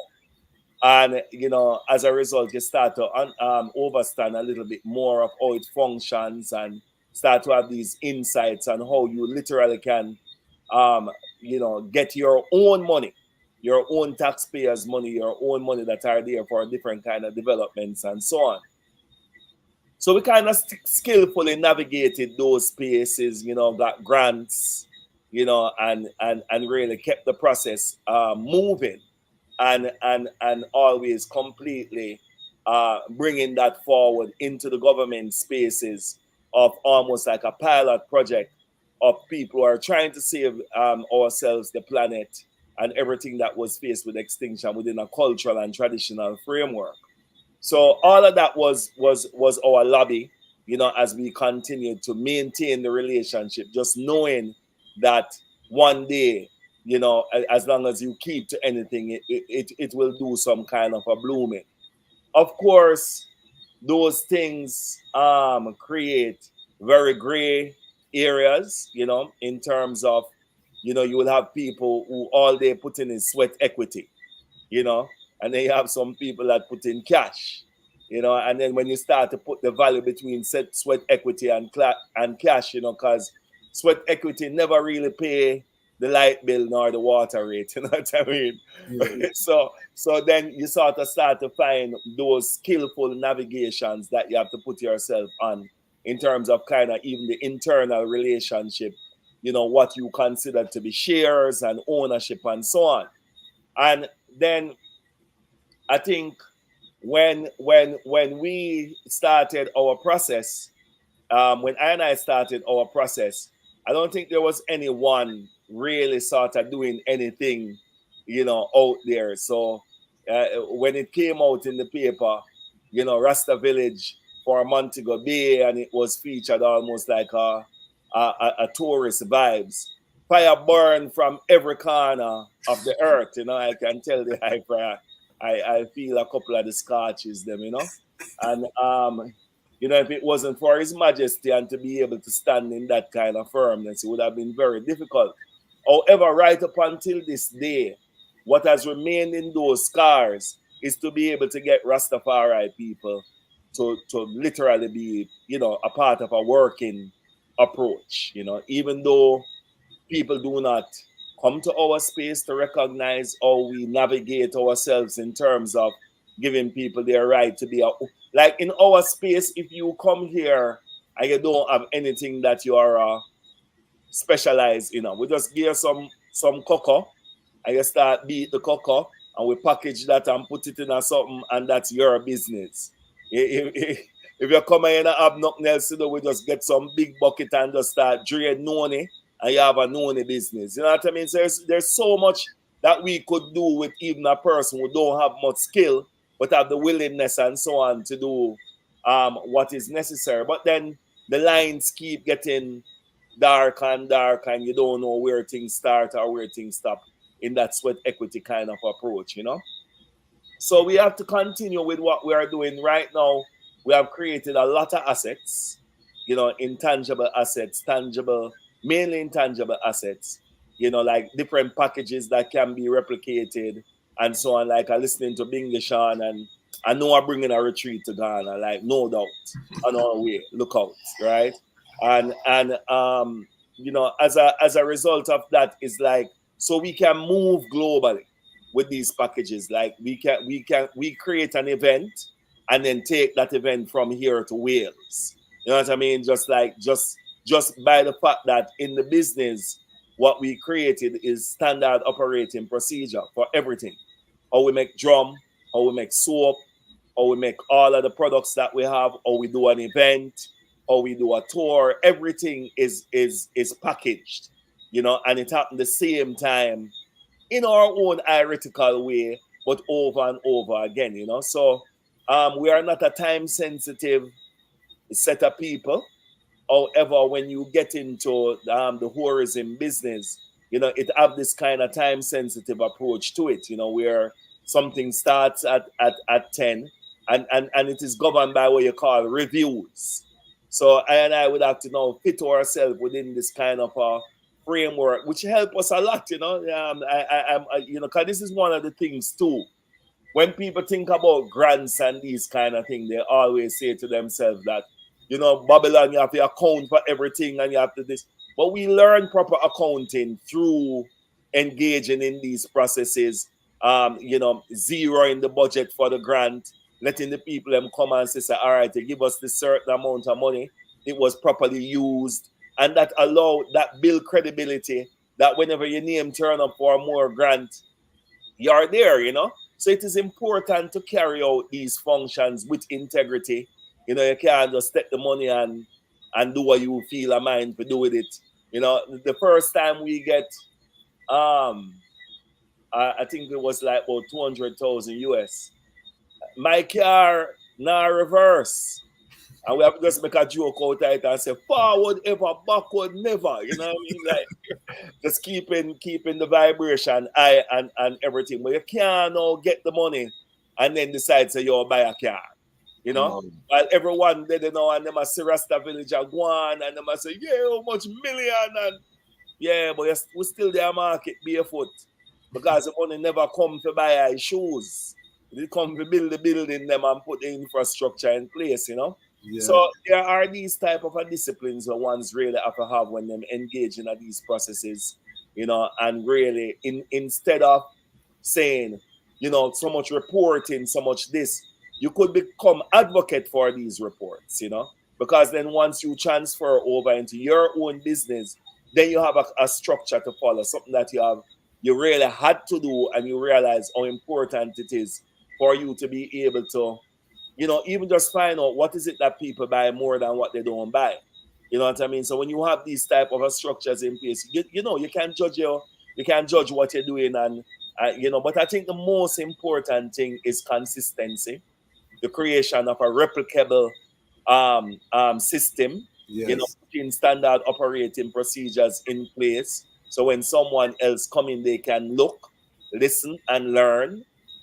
You know what I mean? And I think that is something that we have successfully done here, you know, but employment side of it can't get no Rasta for work. You see me? So now I know if I really look into employing non-Rastafari. It comes with the tricks, you know. Wow. But I mean, you know, it comes with a little bit of trickery. Hold on, stick a pin. I want the I hear what the I say, you know, because Priest Kailash said the same thing. We're gonna reason with Binghi Shawn. I already know what the brother is gonna say. You know, this concept where we can't get our brethren to work in these enterprise or manner bun structure. Because we have to dispel a lot of mythology and loosey-goosey. This is what I fight against. This is my battle right now in the liberty, the loosey-goosey disguising itself as heretical development. You know, I'm in the irate, so I don't come on time. I'm in the Irish, so I say things and I don't follow through because the Irish tell me to do something else. You know what I mean? Loosey goosey. But continue. I just wanted to stick that out because two Yeah, of no, these it brethren real, said the it same. real, and It's real. it kind of force you to look to more the human family, you know what I mean, and really decide that your relationship now is going to be with the spirit of the individual that you are bringing forward, you know, especially in our space. Our space is really a very open space. So when you bring someone in, even if you find out him is a little thief or whatever, you kind of have to still keep the person there because you don't want carrying just new people like that, you know. You don't want your rate of changeover to be so, because everything around us, we are free people, you know what I mean? So everything kind of loose, people move loose, you know, in terms of just free irids, you know. So you have to be very careful who you bring in. We kind of find it's the Christian minded people, apart from the fact that they might utter like a prayers that is not yours, them kind of look a bit more easier to deal with too as well. You know, but yeah, we definitely will never find enough Rastafari. Yeah, like all of the Rastafari people are owners in the space. They are not workers in the space. You know, Yes. they are just owners in the space, you know. So. And it's a serious thing. Gabri Morgan, which is Ras side out the UK. Big up yourself, Eric Joseph Records and Juice. He's saying, so how Rasta surviving if they're not working, or are they working elsewhere? And I would say most of the brethren are hustling, you know, which is Yes. It's which is a awesome. different than a structured, you know, you turn up every day at 7 a.m. You have to sweep the yard and do a set of work. I think a lot of brethren are fighting against the structure, you know, but they're Yeah. hustling. They get up when they get up, they do them little hustling and they survive that way. Binghi Shawn, talk to us about operation and management. I know intimately with Habisha some of the realities of operations and management. Talk to us about the I experience. Yeah, well, one thing that I've learned just from even doing work stateside and building up Habashah over the years, stateside we were fortunate where we have about 15 staff members. So I still operate and lead Habashah US, which is Habashah Incorporated. And now I'm also leading Habashah Foundation, which is the NGO here in Ghana. Fortunately for I would say that, when I first came to Ghana to live in 2016, we began to use Zoom with the leadership team stateside as we were building up, our operations here in Ghana. And I'm blessed. I give thanks and fortunate in a way to where we've had a strong team stateside, to where I have been able to spend for the first 5 years, the majority of my time in Ghana building up Kazi. And then, from COVID going until last year, 2023, I was in Ghana exclusively for basically 4 years straight. And Habasha stateside didn't skip a beat, right? Part of that is because 90 to 95% of our staff have been those who've gone through a Habasha training program. So the various programs that we've had, we actually use our training programs as our staff vetting system. So it's almost like, unless you've gone through a Habasha training program, you know the culture of Habasha, you know how we operate, it's very difficult for you to get employment with what we do. So we build internally. As we now, open Kazi, we had a small challenge because we didn't, at that time, we didn't have any training programs that we could now select people from. So we had to go through a process of kind of bringing in people in more the conventional way of giving them a job and seeing how they work out. And it definitely was challenging. When we first started building in 2019, it was just more construction, right? Masons, plumbers, day laborers. We had 30 to 40 people at any given point on site as we were building. As we now started to wane on the building aspects and most of the infrastructure was in place, what we did is we surveyed those who we had now employed previously, and we surveyed them to see which ones showed a high level of work ethic, which ones showed a high level of initiative and autonomy, which ones had ideas that they could share and saw the vision of the work that we were doing. Those are the ones that we selected now for more permanent positions at Kazi.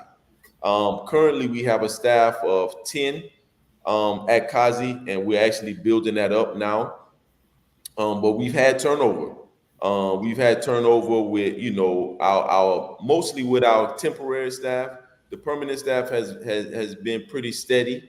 But what we've been able to do is we've trained our staff. One thing that we did for here, even though Kazi is what we call a marriage between the Eco Resort and a research and training technical college, we took our staff to a 4-star hotel for 3 nights. And the idea was because we combined customer service with training and education. We took our staff to a 4-star hotel to let them experience what the treatment was like at a 4-star hotel. In addition, we were fortunate enough through a relationship with that space to say, hey, we want our grounds team, the groundskeeping and landscaping team, we want them to shadow your grounds and landscaping team for a half a day. We want the housekeeping team that we had to shadow your team for a half a day. We want our chefs to come, and they couldn't actually go into the kitchen, but they could still get a chance to talk to the executive chef, talk to the team, and see how this space operated. So we did that. We did other trainings with them. We brought in outside ones to do trainings around customer service, health and safety, et cetera, et cetera. Many of the ones who we bring in, because we do try to hire locally, the ones from Nliatewote, which is a small rural community, hadn't had a formal job.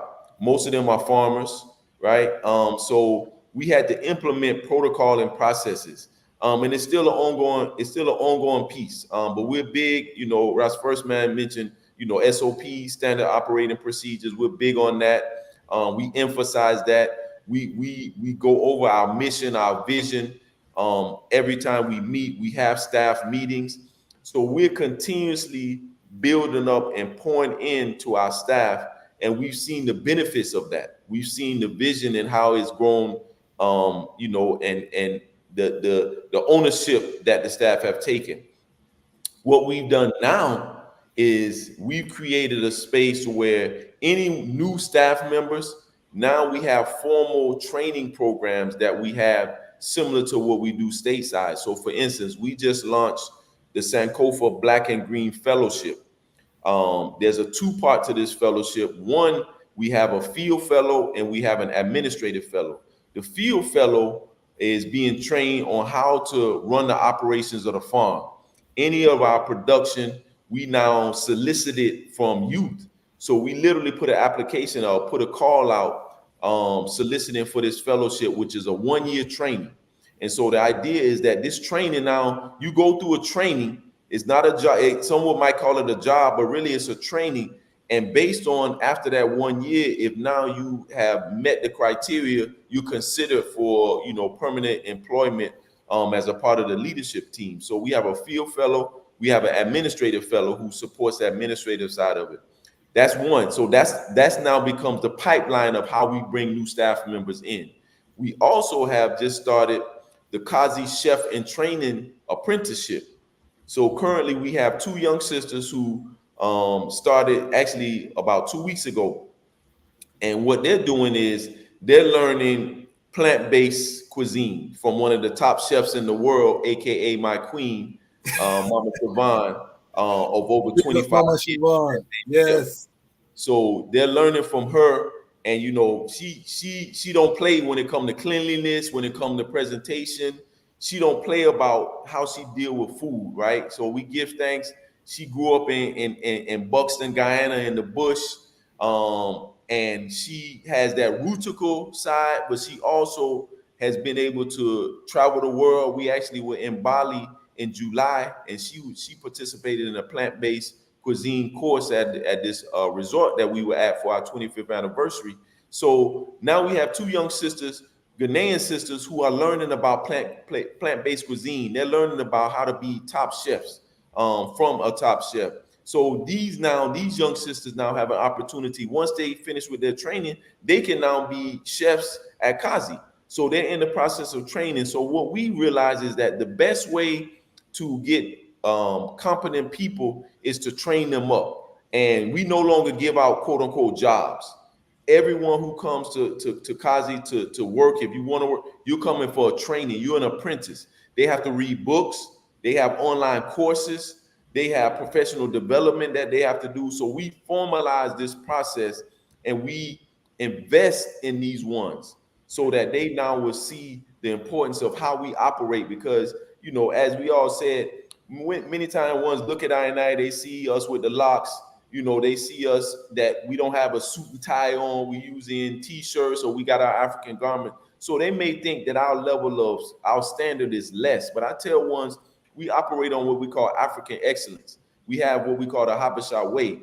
That means that we want to be embracing our culture and at the same time have a high standard, because that's what His Majesty set for I&I. To where, you know, not wearing a suit and tie don't mean that we want to come late to a meeting, right? Not wearing a suit and tie don't mean that, you know, we want to do things at a half level. When you come to Kazi, you won't see any debris on campus at all. Everything is in place. Everything is in perfect order. So we set a certain standard. So now, as ones have come and they see and come to Kazi and want to be a part of the team, they see how things are operating. We just had a young sister who's one of our fellows that just came on, and she came to Kazi for the first time when we hosted a group of media, social media and media personalities at Kazi. I asked her after, you know, spending 4 days at Kazi, I asked her what was her impression, and she said she was impressed at how the team operated, how everybody moved in order and succinctly. It took time to make that happen, right? And these are brothers and sisters and mostly young people who are from the village, from the community. But now we've been able to train them up. And so this is the protocol that we want to set in place to where this is the standard. This is what excellence looks like, because we'll put Kazi up against any of the 5-star eco resorts anywhere in the world. When I traveled to Bali and went to and was at a 5-star resort, I was looking at what they were doing, and which the resort was a inspiration for what we started when we began to build Kazi. But I looked at the space and I said, yo, we right on par with them as far as what they offer. And I would even say we have more that we offer. But we're right on par with aesthetics, with the environment and the overall experience of what we offer at Kazi to any of these 5-star spaces. So even though you might see me with a beard and, you know, locks and wearing my t-shirt or my African garment, our level of quality is no less. We want to be able to do it in an authentic way where we can be free to be ourselves and at the same time maintain that high level of excellence. So that's been a challenge, because many times if you're not here, what they call boss, which if I'm not micromanaging you and over your shoulder every minute, one sometimes can take that as a weakness or take that as they can do less than, or they can slack on the work. And we're trying to indoctrinate our people that this is what freedom looks like, right? When we enslaved or we on the quote unquote plantation, we got a boss telling us what to do every day. We're not looking for that. Our organization and the work we do, we build leaders. It's about leadership development. And as His Majesty said, that a leader judges themselves on a higher standard than which others are willing to be judged. So we have to go through what that means. You're a leader. You're not just a worker. You're coming to be a leader. And if you're not, you've shown some leadership skills and qualities, and we want to cultivate that. My brethren, Charles would always say it's two things that ones need. They need the skill set and they need the will set, right? Mm-hmm. And if you have the will set, which you're willing to learn and willing to grow, we can build the skill set. So we look for ones really more so with the will set. Are you open to learning? Are you willing to put in the effort and the time? We can build out the skill set. So that's the process of how we're now dealing with our operations. You know, when we traveled to this 4-star hotel and we took the team, their team, the space was much bigger than ours, but their team was so much more bigger than what our team was. And even though we have a smaller team, we're very, very efficient, right? The phase 1 of the institute is on 5 acres. We have 2 groundskeepers and landscapers that take care of the entire 5 acres. And people come out and say, wow, how many people you got on staff? I say, we got two team members. This is what they do. But we've created the structures in place and protocol where they can operate. So now as we bring in more and as we build our capacity, one see that this is the structure. This is how it's supposed to be set. So it's important for I as a leader at Kazi to set that example. So I make sure that I'm up, you know, first thing before everyone, you know what I mean? I'm closing out, I'm setting those examples so ones can see what it's like. I don't want to just sit back and say, yo, I'm gonna burn my spliff and let everybody else do the work. No, I'm out there on the farm. I'm out there if it's something needs to be fixed. I'm showing the examples of what needs to be done. I want to set that example so ones can see it. And that has begun to now resonate. You know, we wanted to really take time before we kind of open up to the world. So even though we had our grand opening in 2022, I really would say this year is when we kind of really opened up. And really it was August when we brought the social media and the media personalities in. That's when we first began to really advertise, even though we've had programs, conferences, groups, but we wanted to make sure that we cultivated the environment and the space and our staff in a way to where when we really opened, we knew the floodgates are coming, which is happening now. There was always ones wanting to come, but we've been very select. And now we're in a space capacity-wise, we're in a space as far as development of the infrastructure to where we can take whatever comes. We can take the flood of ones coming, wanting to do programs, because we partner with a lot of other organizations, HBCUs, tour groups that bring people in addition to us hosting our own program. So building from within has been our motto, both stateside prior to coming to Ghana and now here in Ghana. This is a template of how we want to operate, and it's been successful for us. Of course, we have challenges, but we see those challenges as a part of our growth, and we're not going to give up on our people. As far as having Rasses that are part of our leadership, you know, what we do is we open it up. We've always had Rasses around the INO Kwasi. At the same time, it's really about those who are willing to do the work, right? And so I don't get frustrated, you know, if other brethren and sisters who I would love to be a part of it aren't, if they don't see the vision. We have to continue to work, because we know that, as we all said, I see this work as His Majesty work. And His Majesty said that He is the King of all Black people. So our goal is to create a space for all of us that we can heal, we can grow, and we can learn. We know that the principles that undergird Kazi, that undergird Habasha, are the principles of His Majesty, right? Like the I said, that's in our bylaws. So we've written His Majesty into the bylaws and say this is the underlying, you know, principle and principles that we have. And we know Kwasi from them early days at Howard at the Binghi House. That's when we built these principles, and now we still stand on those principles, right?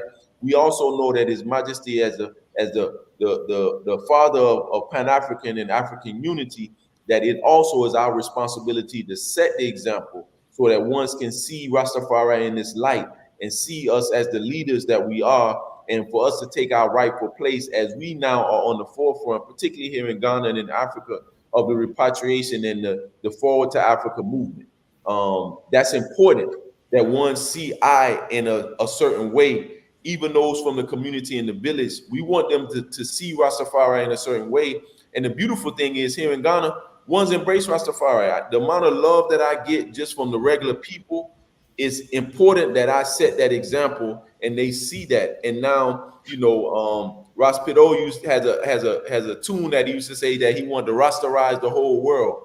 And as Priest Kailash say, I'm not going around I'm not proselytizing and telling, you know, ones that His Majesty is the Almighty. I'm living and showing that the Almighty live in I. And when I hail the Almighty, I hail Him by the name of Haile Selassie. So by that example, we're rasterizing the world, if you will, through the actions that we do, because We see the Catholics, we see the Presbyterians here, this and that. They come and they proselytize, they advertise. Give thanks that Rastafari doesn't have to advertise. We speak for ourselves. The word of Rastafari, the love that Rastafari get, the message of Rastafari resonates through the music and through our liberty. So we continue to live the example, and through that, ones gravitate to what we're doing. So we've been fortunate that we haven't had many challenges in that sense. And even when we do have challenges, we see them as lessons learned to continue to build off of. Give thanks, give thanks. We're almost at the 2-hour mark, but I still want to get to the vision. So I want the item briefly, just share with I and I some future projection. If money is not an option, if the Chaz match call up the Honorable Priest and say, Honorable Priest, I'm sending the 20 billion in your account to scale and do what you want to do. What does that look like? Money is no option in terms of scaling what the I has done, because and I want to say this, right now we see the Middle East war is escalating. The price of food and fuel is going to be skyrocketing. The last quarter of this year is going to be rough, family. Iran just fired off 200 missiles. Israel going to answer back. A lot of the fossil fuels that the world depend on is coming from that Middle East region. So when this war escalates to that, it's going to shut down the shipping. The cost of goods and services is going to skyrocket. Our job as Rastafari is to create the alternative, because this is not going to reverse. Armageddon war is upon us. How can we scale these alternatives that we have created? Each of these brethren on this panel have in their own way created an alternative to the Babylon system. However, these are small microcosms in terms of overall scale. Honorable Priest, I'm starting with the I. If money is not an option, give us a vision of what the future looks like in terms of what you're going to build physically and what the programming could look like. Well, give thanks for life and a mighty life giver. Give thanks for the works that the INM doing in Africa. And when we were in Ghana, that was earlier this year. The hospitality that Binghi Shawn gave I, because Ras Wayne was always talking about him, and he said it's important you meet this brethren, and so when we met him, he took a time out of what he was doing, came down to Accra and spend a moment. Even if we were there in a delegation, he still came in and drive us around, if anything. So the hospitality, because people don't speak, but it's just is what people show. So it's more like a heart frequency that you operate with. So you might go to a foreign country and a lesbian might give you more love than a man with locks, So you might be hungry or shelterless. You shelterless. That's because I would need family. He's shelterless and and then he's someone that probably is a lesbian or homosexual or somebody that might be the one giving you an apartment or a flat or whatever, if you're in Britain or whatever they did call it, even faster than most times the person that look like you. And I'm talking from direct experiences that I've had in my life. So this has actually taught me now that there is an inner core to humanity itself, to life, which surpasses even just human beings, but plants and animals and, just life and how you deal with people. And when you could look at someone and you don't see what their way of life is, but, you see, because that person there is still someone. Yeah, there's still an entity. And a lot of that way of looking at things came from me being a healer, right? So at the end of the day, you really have to be non-judgmental, and then you have to critically examine people's work.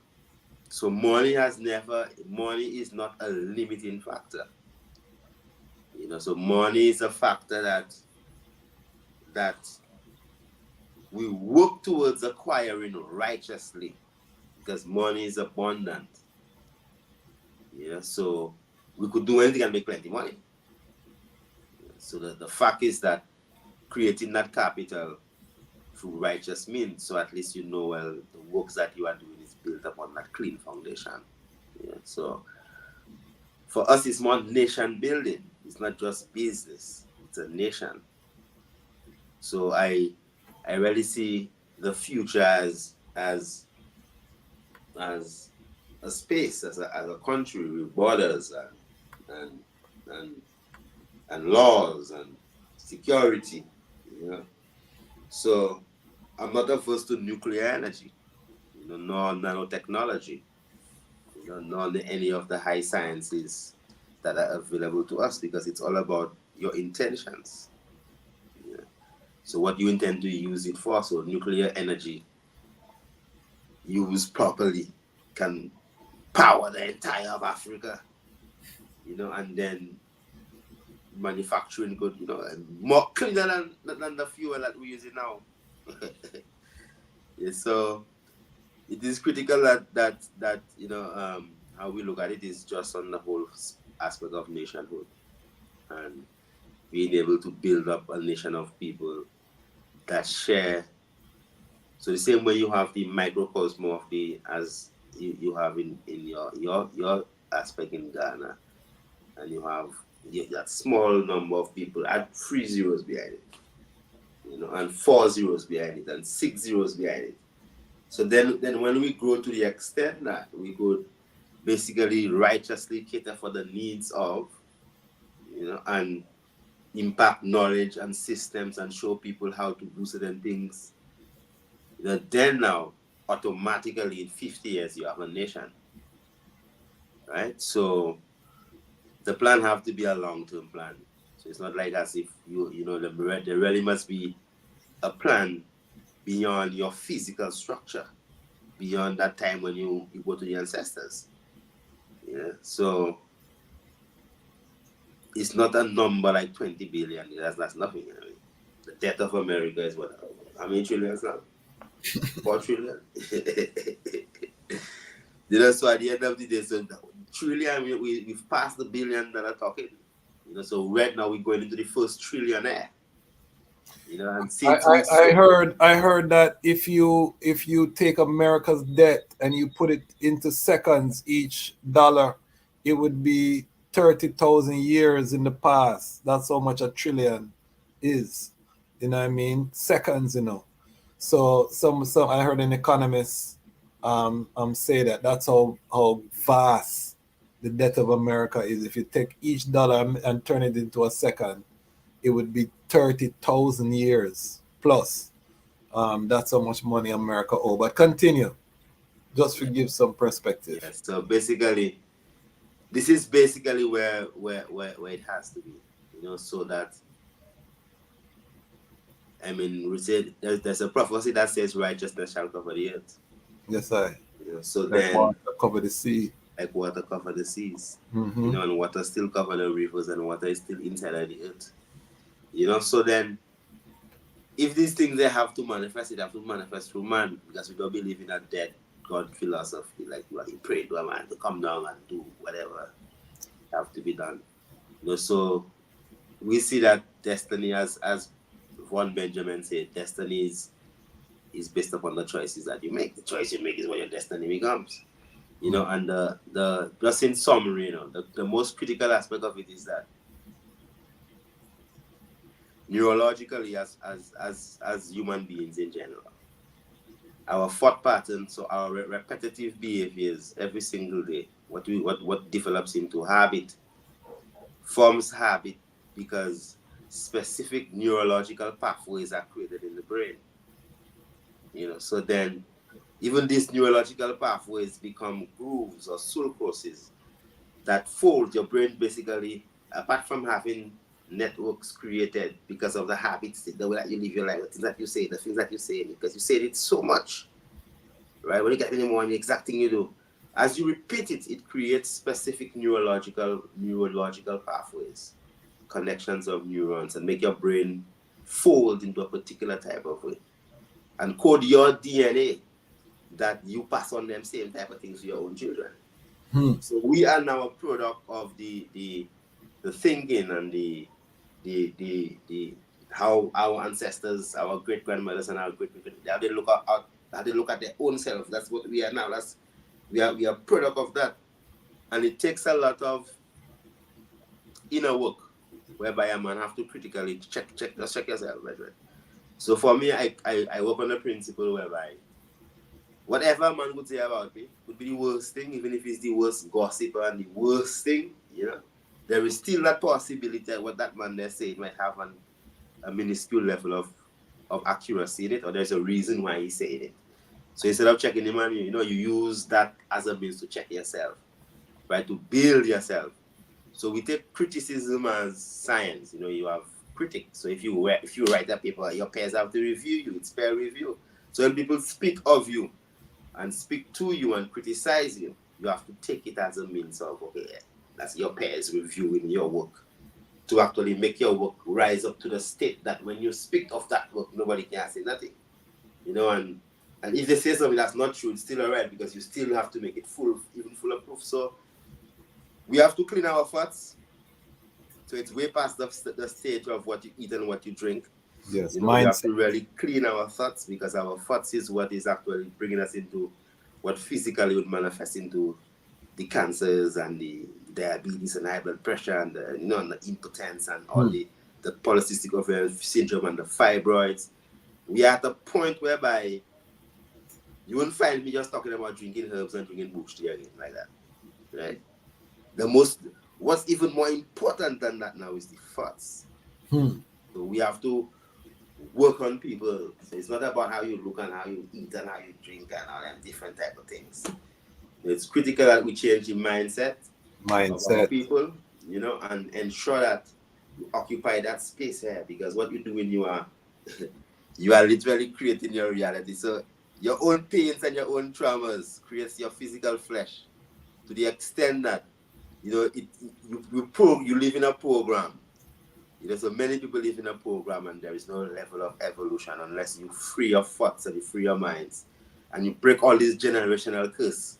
So none of them things that they used to consider Rastafari to be. You can't have as a Rastaman, you cannot drive a BMW, You can't drive a Land Rover because you're supposed to be poor. Why you're Ras, you are speaking to me like that? So all these things, all them false concept things, them concepts, false have created concept. specific grooves into people's mind that have caused them. And you see people getting sick with simple disease and dying of cancer just because of them things. A man gets prostate cancer because he's the one living, and he thinks about it every time. He thinks about it every time. He thinks about it every time, and thinks that he loses his self-confidence. But the fact, when you think about it, the brain cannot differentiate the thought and the occurrence. Right? So every time you think about it, it's like the same thing. It's like you walk into your bedroom and you see your wife with somebody else, and every time you think about it, it's the same feeling, the same chemicals have been produced. So them type of things, guys, we need to have them kind of conscious, kind of, very deliberate effort. Mindset. Yeah, to help one another and to just for that inner healing. Crucial. Give thanks, Honorable Priest. Honorable FirstMan. Give us the eye vision. The priest said, don't want me 20 billion. He said, keep it. I'm going to send it to the eye. What does the Rastafari indigenous village look like? Let's take money out of the question. Just freely irate. That's why I wouldn't really take money out of the question. I think the idea of currency is an attitude and a behavior, to be able to master one's time. Yes. And depending what exists as currency in that time, I think, that personal development, attitude, mannerism have to be there, whether it's coercion, salt, or paper money, you know. So I fully agree with the fact that these principles are very, very important, you know, in moving forward. However, I have realized the impact that money has made on our children, you know, and the way how it's almost like, yeah, every time for right, so it's really about the youths, you know, and you know when you kind of need something not to have it, you know what I mean? When ones can actually bring a spiritual, sacred economics to what money is, you know what I mean, and be able to redefine it in such a way. And sometimes it it requires that to be able to even get your own child to listen. You know what Yes. I mean? Because when they sit in front of you and they see everybody else, you know, sort of moving, mastering their time, you know, your children are not like Jamaica. Jamaica is a systemic prison, right? So in this prison here, you know, if you can't be able to have a visa to leave this prison, then you really find out, you know, enough of it. You send your youth, because as Rastaman, you do not want to send your child to the school that have 40 and 50 youth. You know, you know the detriment of that, you know, so you might then decide you might send a youth to another school, but then when them go there, all their youth, them come back and talk about them holiday trips and them this and them that. No, it doesn't mean that your holiday trip have to be in Disneyland. Your holiday trip could really be in Ghana, you know, being well taken care of at five-star standard, and youths, you know, realizing this network in between ourselves and so on. So I would really love to expose the ecosystem of Rastafari with that 20 billion to our youths, you know. And I recognize how important it is to develop and keep redefining, you know, training models, you know, as things change and as time change. So I always like to look at things in the immediate term, the short term, the medium term, and the long term. You know, because there is a psychological deficiency that I is facing ever since colonial imposition. And the more I look at it, I realize that if we don't address the psychological issue that we have, and it's going to take time, you know, I've been watching healing and realize that even in our own self, if there's something that turns up, but I still have to go and do what I have to do tomorrow, I don't have the time to really heal that issue. So healing and restoration requires time. And you know, there are many projects. You know, there's one project, the health project is like fire. We're losing so much of our elders, and they don't trust the system. They don't trust the system. So people will be, you know, the body speaks, you know, not with the mother tongue, but the body speaks in only pain and pleasure. You know, and sometimes you can't ignore where you feel because it's a little niggle in your knee until it become a limp until. But nobody don't want to go up at the regular medical, you know, doctors and them thing that do nothing because there's just this necessary suspicion. When our elder died the other day, you know, the moment he moved up to the hospital, like any Rasta man you tell, so boy, the elder they up at the hospital and say, him nah come back, you know. It's like trying to touch a hospital, you're just not coming out. And you know, in truth, it is not just common to Rastafari people, but we are peculiar. You know, when you reach up there and you realize to yourself, I see a Rastaman, I go up there to see a Rastaman up at the place, and you know, he must say him there for a morning and him don't eat. You know, and the ones I must say to him say, we have bread and we have sardine, and he must say, me no want that. You know what I say? And then she said, but that is what the government provides, you know. Them thing they kind of stick eye different, you know what I mean? And you know, so in the short term, I would have really loved to see Like if I did have them money the right now, would I launch a building, that is wellness based, painting of this damn, just white color, I say, but it have this kind of healing vibes to it. I would have explored deep. I have a brethren where we create standard operating procedures with ganja.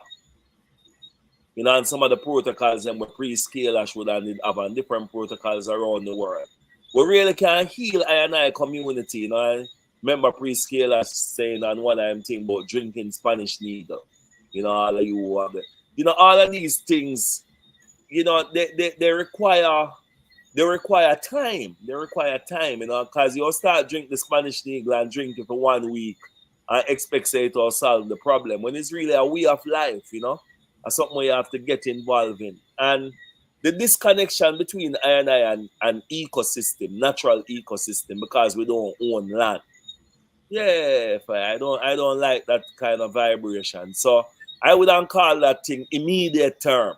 Yes. If I get them billion there, I will buy some land. Yeah, like man. Some health centers, and really work with I spiritual technologies, because it's not everything physical too.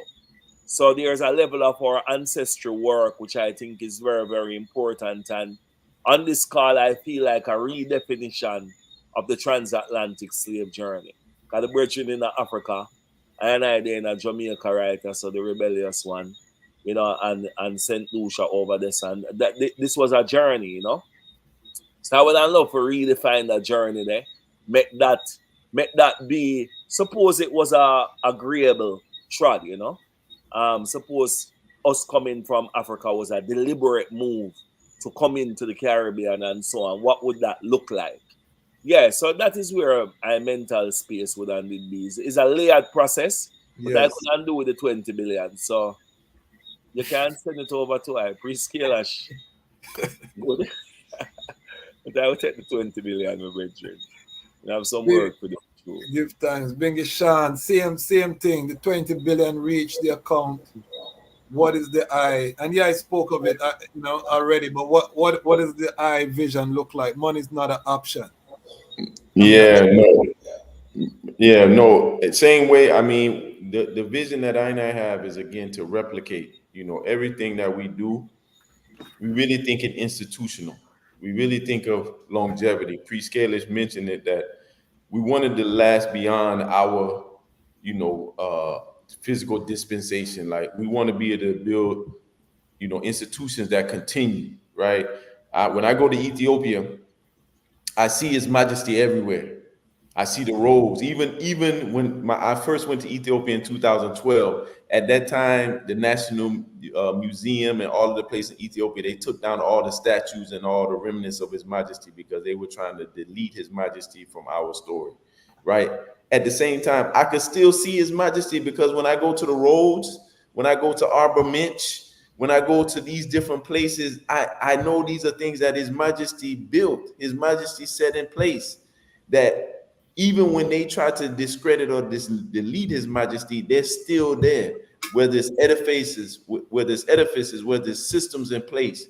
So I want to be able to create systems that continue for generations, intergenerational wealth, right? And that's wealth is not just about money. The wealth comes from our knowledge, our health, our culture. I see creating intergenerational wealth. So what we try to do, my vision is everything that I do, I want to create it in a way that it can be replicated, that other ones can take the proof of concept and now adapt it to those environments. So my goal would be to see in South Africa, we have a space like Kazi, Ethiopia, Zimbabwe, Malawi, Algeria, all over the continent. And then now we have spaces like Priest Kailash space, like FirstMan space, that now become bridges and hubs. So now, as FirstMan said, we bring in ones from Jamaica to Ghana, right? As a part of this connection. We bring in ones from St. Lucia to Ghana, right? And we now have these hubs, or we bringing them to Ethiopia. We have these hubs so that we create the reality that we eyes to create. one of my ultimate visions and building Kazi is seeing that we have what I call a two-part piece. And Kwasi, we reasoned about this before.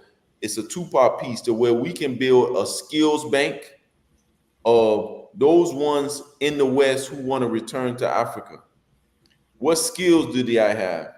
What can they contribute to the upliftment of Africa?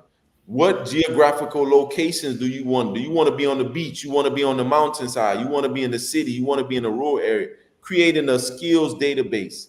And we pair that with a wish list from the African governments and countries. Okay, we need civil engineers. We need lawyers. We need environmentalists.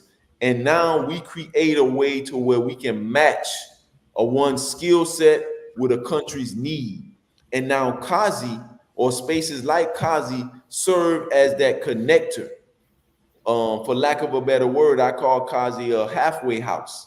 If ones know in America, the halfway house, when one is in prison, once you finish your term in prison, many times they put you in a transition space that's a halfway house that prepares you for life outside of the prison before you your quote unquote freedom. So I see Kazi as really like in the proverbial halfway house. Repatriation halfway house. What did I say? I say it's a repatriation halfway house when you're coming out of exile. Yes. As FirstMan said, that Jamaica is like a prison. I see America like a prison, and many of these places like prison. So that's the proverbial prison. And then now Kazi is like the halfway house. And now when we reintegrate into African society, that's our freedom, right? So I would like to see these replicated throughout the African continent, and we have our affiliate entities in the West that now can prepare ones to return, and not just return like I say to sit up and rest a little while, but really to return and contribute.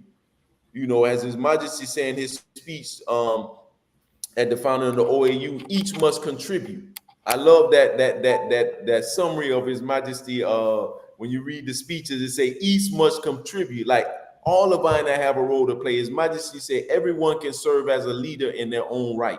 Everyone has an opportunity to serve leadership. So I would love to see what we would do with that 20 million and that 20 trillion. We will build up these repatriation hubs all over the continent. And now, as we replicate the infrastructure as far as the curriculum, because when we did the Black to Our Roots program, bringing high school students from the U.S. to Africa, we have a reintegration curriculum, right, that we can cater to whatever geographical location on the continent. And at the same time, they're fundamental foundations that all of us should know when we return.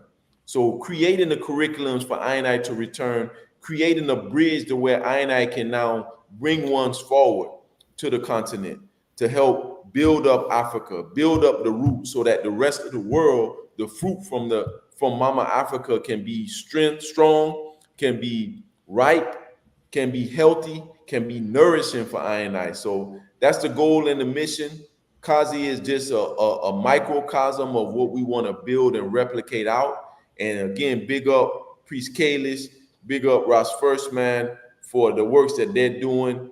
This is a labor of love, and I give thanks. Priest Kailash, I'm looking to come and check the eye in St. Lucia, prayerfully. In November, if we can organize it, I know we'll be reasonable about that. Ras FirstMan, I gotta come and check the eye same way. And the item is always welcome to come to Ghana. I will be reaching out to the item about some of the works that INA is doing on here, particularly some things we're doing next year. But yeah, just give thanks to Judge Mas. I know this is a long time coming. We've seen this and been a part of this tide that's sweeping Africa and her people for the longest. And I give thanks, big up the Lion's Voice. As always, it's a pleasure and an honor for me to be a part of the Lion's Voice and to see the eye as one of my true brethren from long time, from Kilimanjaro, Humble Heights days to now the work that we're doing. So give thanks to the eye. Yes, sir. And we have an exclusive Binghi Shawn interview that's gonna drop next strong in leading up to the Dodo May Festival in Ghana. So stay tuned. We already recorded it. It's very isleful. So that's coming up on the Lion Voice Network. If you're not subscribed, make sure you subscribe. I have a few quick questions here, loaded question. How do we organize and centralize?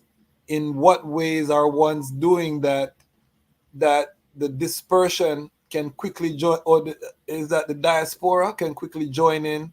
What is the role is the Ethiopian World Federation to play at this time? Does anybody want to take that question? I can just speak just Yes, briefly sir. as he mentioned the EWF. So we've been in communication with the EWF locals in Savannah, as well as Atlanta. Big up Ross Lazarus out of Savannah doing some work.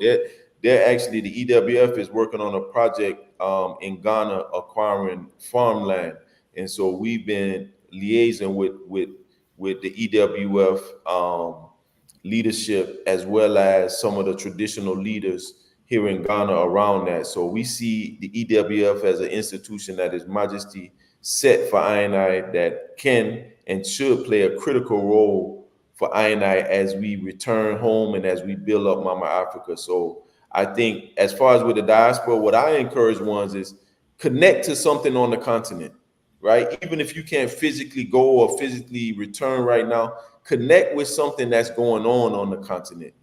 Have that pipeline, have that connection, because you never know how things can move and what opportunities can come. So in addition to emotionally, iridically connecting with the continent, have a physical connection, right? With ones that are doing work on the continent that you can support, that you can contribute in whatever way. What skills do you have to help build the nation? As Priest Kailash said, it's nation building time. What skills can you contribute to the building of the nation? And employ those skills towards the continent, towards her people, from wherever you are in the world. Give thanks. Anybody else want to add anything to that? I mean, in all fullness, in all fullness, I think that there is a level of practicality.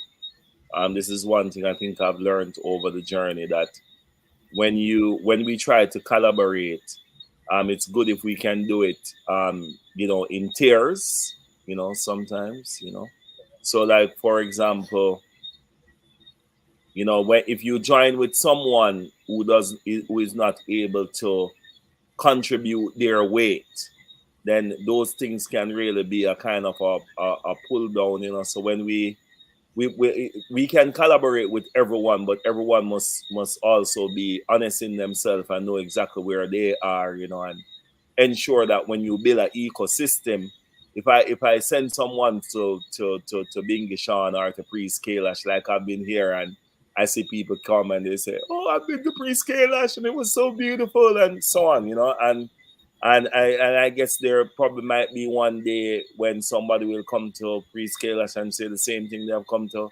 RIV, and it was a beautiful experience. So I think that we have to start matching ourselves a little bit more clearer, so we can advance, work with our stages, and I think that's going to be important. And every group, EWF or any other group, is a part of the ecosystem. So I think it's important to let everyone know what we're doing, and as when the criticisms, I like criticisms too, but I just don't like to look around and see the shots firing from the rear. You know what I mean?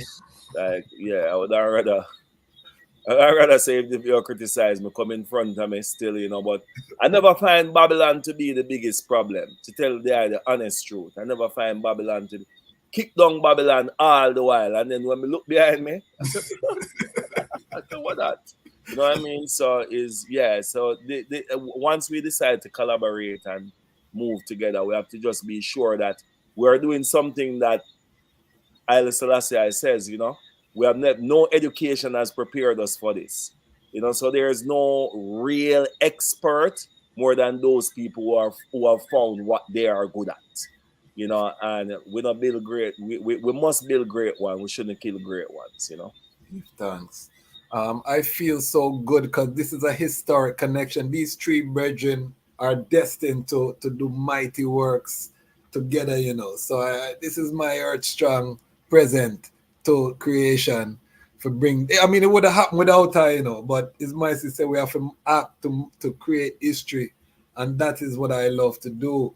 Do I want to add anything to that, Honorable Priest? Well, I feel I'm obligated to it since the other two brethren. You know, I see it like this, organized and centralized. There was a point in time, like Marcus Garvey time and Malcolm X time. You know, it was many people who came together to make it happen. You know, now it's not many, it's money.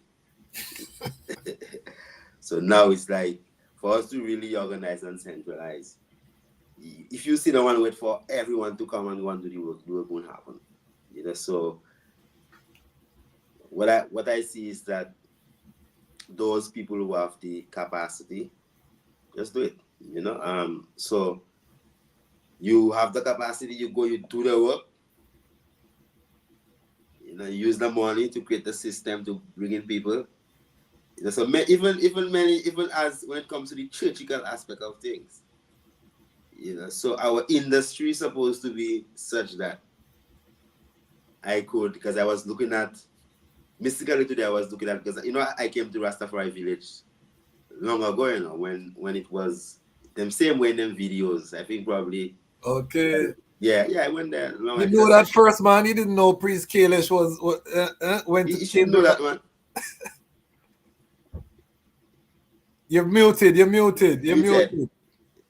No, it says I ain't read St. Lucia yet, but I am Priest Kailash. Yeah, have reasonings about when he's coming to Jamaica, and you know. Okay. So they didn't know each other before. There was meant to be a presentation coming out of this space as one of the spaces when the Honorable Priest was passing through. Okay. It never really manifests itself, you know, but now we are even much more better to host.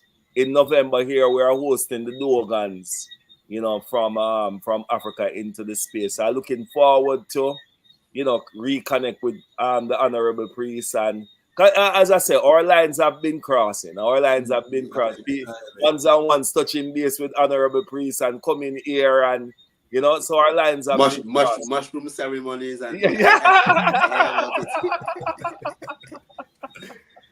I tell FirstMan and Queen, I say I'm not ready for the trans-dimensional shift them. You know, I leave it to them. And I do it.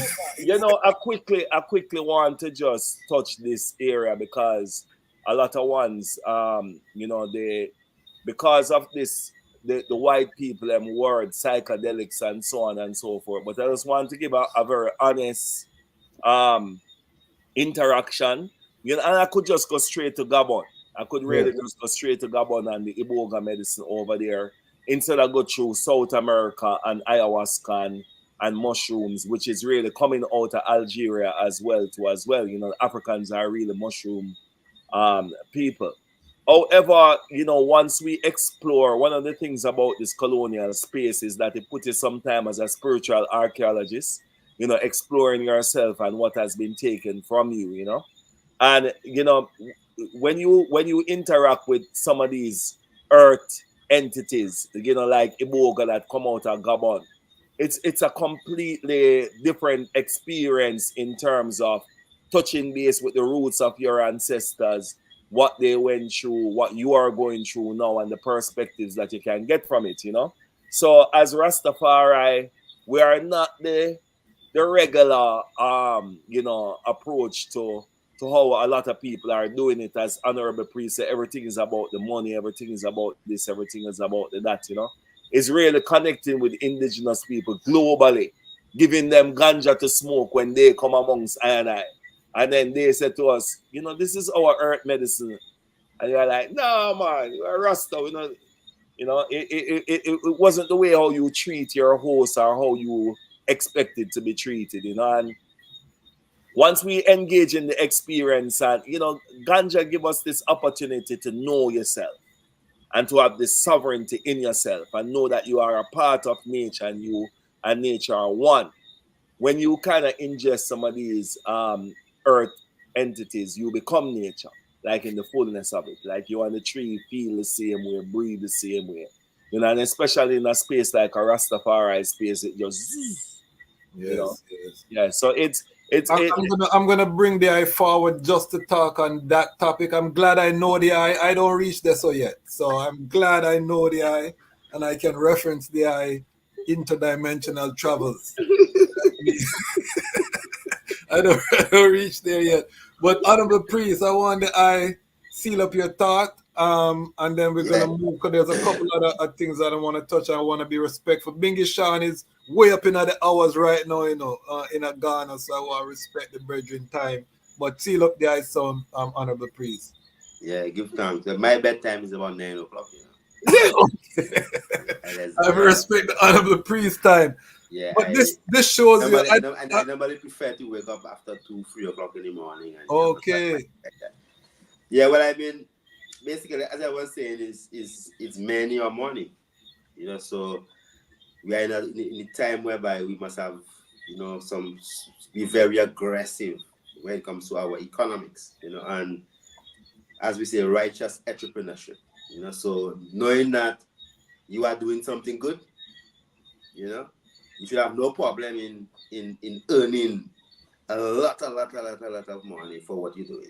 You know, so you're supposed to be able to place that value on that experience, because coming to Rastafari village is not a commodity; it's an experience. You're selling an experience, so the value of it is infinite.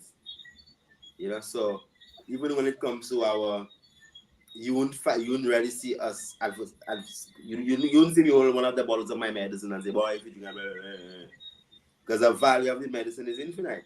There are some people who buy my medicine and have it for a year and then ask me, Priest, boy, that's still good. And then I bring it for me, I'll take it, man, and and give back the money, at that stage, because I know what, a whole year of fermentation and a whole year, that's better. So I value my own things a lot. Yeah, I'm telling you seriously. So it's not like, so what I have is top tier, unapologetically. Yes, sir. You know, so there are people who could buy a Rolls Royce and there are people who could buy it. So our process, we have medicines that stay 3 years in a barrel. So how are you going to value my medicine that stay 3 years in a barrel for me?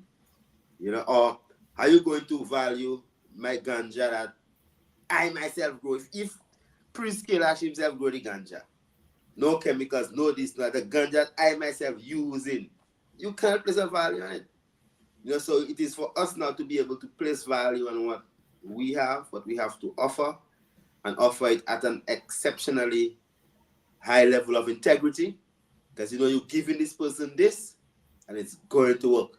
So if someone come and see me and they're dying of cancer, I won't take your money. I see you going to die. I see you going to die. So why would I take? You know, and at that point they'll give you any amount of money. You ask them any money, they'll give it to you because they feel like they're going to die. Right? By the end of the day, that sense of integrity, that when someone comes like that, you could offer them the space for free. You know, because you know, well, they are going to go to the ancestors, so you're going to help them in that transition instead of see how much you could draw out of them and you know and make their battle towards transiting even more difficult. So I think that organizing and centralizing is that, as righteous people, you know, we are, it's as the Bible says, and I quote as a, don't let the righteousness of the scribes and Pharisees surpass your righteousness. All right. So in this diabolic and dialectic world of polarities, there is rich and poor, so you make a conscious decision within your own self and say, well, which of these polarities, and if I'm a righteous man and I have $20 trillion, I'll do righteous things with it. Of course. So I have no aversion or nothing, on that level. So we just need to be able to, as a people, to basically, organize ourselves strategically and be bold and be aggressive. Don't be afraid to sell what you have. That's one of the reasons grab the value for it. Yeah, that's one of the reasons I started Lion Voice Network, because we have to control our media, our narrative. There's so many false concepts. His Majesty was a wealthy man. He shows us how to move as a wealthy man. And this is our heritage and our right. William Renalis says Rastafari ones in most islands are still on the lower end of the economic scale. Let's keep it real. That is true. And again, these are false concepts that a lot of it is keeping I in this kind of mentality. John Rogers says infinite value in this reasoning. Big up yourself, John Rogers. Blessing Kwasi for putting this together. I first learned from FirstMan with Sosa Crew. Honorable, pardon me, my lord. Yes, sir. Rastafari is not in the lowest economic scale. Okay. Yeah, I just want to clarify that. Even like in St. Lucia, most of them Rastafari youths are very, very, very, very, very progressive youths. Money, good business, plumbing, everybody doing something. So I don't see that as a reality. Based upon the quantum of people, most of Rastafari children are excelling academically. People are in good jobs. So per percentage, probably the people that you surround yourself with. But I wouldn't say that most of us are in that lower economic value, that economic space. And it's when you begin to move away from them kind of psyche, because the reality is that, that whatever model that the elder FirstMan have, right? I'm gonna object to you calling FirstMan an elder. He just have a gray beard, FirstMan. I'm an elder. I'm an elder. Hey, Ras Kwasi, I don't want the eye now. He's an elder. An elder. I fight the elder title a little bit because however, one day I spoke to Ancient Profile. Yeah, man, the man is an and elder. Profile show I say, suppose you're there in our village and everyone in the village gone leave a 10-year-old. Who is the elder in the village? The 10-year-old. Yeah, he's a 10-year-old, man, David. So it's who really and truly hold on to the tradition and keep it in a particular way. And I think that, one of my elder Bonga Tony say repatriation is Rastafari best worst problem. And the reason why he said that was, coming up in the tradition, I remember the first time I made a presentation at the Binghi house, that sacred house, and it was about organic farming and 3-year rotation. And once it touched 3 years, I see this elder take him time and stand up very, very straight. In the middle of the presentation, and him say, "Yield the eye." And of course, the congregation sent up "Yield the eye," and him say 2 more times. And then him say, "We are not here to build a better Jamaica. Repatriation is a must." that was project get licked down. no organic farming. Reasoning done. So the lightning fire in our throne room has really sort of created this idea that I and I could be in a particular scale. But just like what the Honorable Priest is saying, cancer is not in the body. Poverty is not in your surrounding. It is in the mind, And when we don't find our gifts, and use them, then ultimately we are in poverty. You know what I mean? So that state of mind, that consciousness. I know some Rastafari people, where I tell them, man, just living in a mountain without anything to do with Babylon. Man, I live amongst them, man, and see people come over and I say, "Boy, current gone, JPS," and them a complain, and we there and I said, "John, we don't know when current come or gone, because we don't have none." You know what I mean? And it's just like, that was rich among Sinai, to be living in this. So I think I don't think one should stay with them there and define a one poverty line just based on, probably what they're thinking can afford or not afford, And I give thanks for that correction, Honorable Priest, because we have these concepts of Rastafari in our head and we have to dispel it. That's why I interview engineers, architects on this platform. I think I have the most Rastafari PhDs on this platform. So something is working somewhere. It's just that how we view ourselves sometimes we need to fix. Ras Negos from the UK says Rastafari is the highest Therefore, our principles must be exemplary and give thanks we are reaching that fullness. Many of the old ways can't take I and I forward in a swiftly changing world. Serious thing. I and I skin foods hail up, blessed earth strong. Yes, yes, yes. Divine love. Um, yes, yes, yes. You see, ones are giving thanks for the responses. You get your elder title. The item get the elder title. You see, I've been overruled. You know what I mean? I've been overruled. So big up the item self as elders and thing. Even though we're all in the same age group pretty much on this panel. But you see, I've been over. I'll humble myself. The Chaz Match Kwasi more life. All right, so that's it. So I just want to give thanks to everyone. Any final sound, Binghi Shawn, since the brethren them just blocked. Do I have any sound? What time is it in Ghana right now? It's 2:45 a.m. right now. Okay. Way past my bedtime. I'm like Priest Kailash, 9 o'clock. I'll admit I took a nap prior to the reasoning because I say I won't be able to make it. So I had to take a nap, you know. So I'm refreshed and revitalized from the reasoning. It's an honor for I really because Kwasi again just going forward 25 years when I used to sit up in the Binghi house on 10th Street in DC, reasoning of these times to come when I will be the youth elders, or we will be the ones that we were looking up to, you know, the brethren who were older and wise enough to know the trod and have the experience, and still young enough to be able to move around and have their full faculties.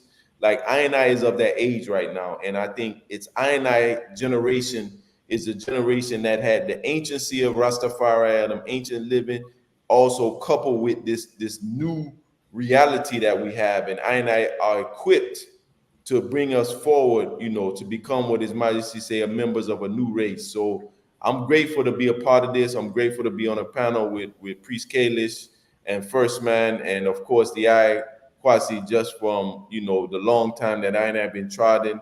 You know, I give thanks. I still here. We still got more work to do, and at the same time, we can say we do see progress. You know, I'm an Ainpo who, you know, I'm not naive. But however, I always see the greater side. And Priest Kailash, yeah, I mentioned something about the fire reasoning that I had when we first met. You know, and you know, my reasoning was just that, you know, even in the midst of, you know, disappointment, we know Ras Tafari is the way, you know, and I know, like I just said, Priest Kailash, the surroundings we have determine our outlook, right?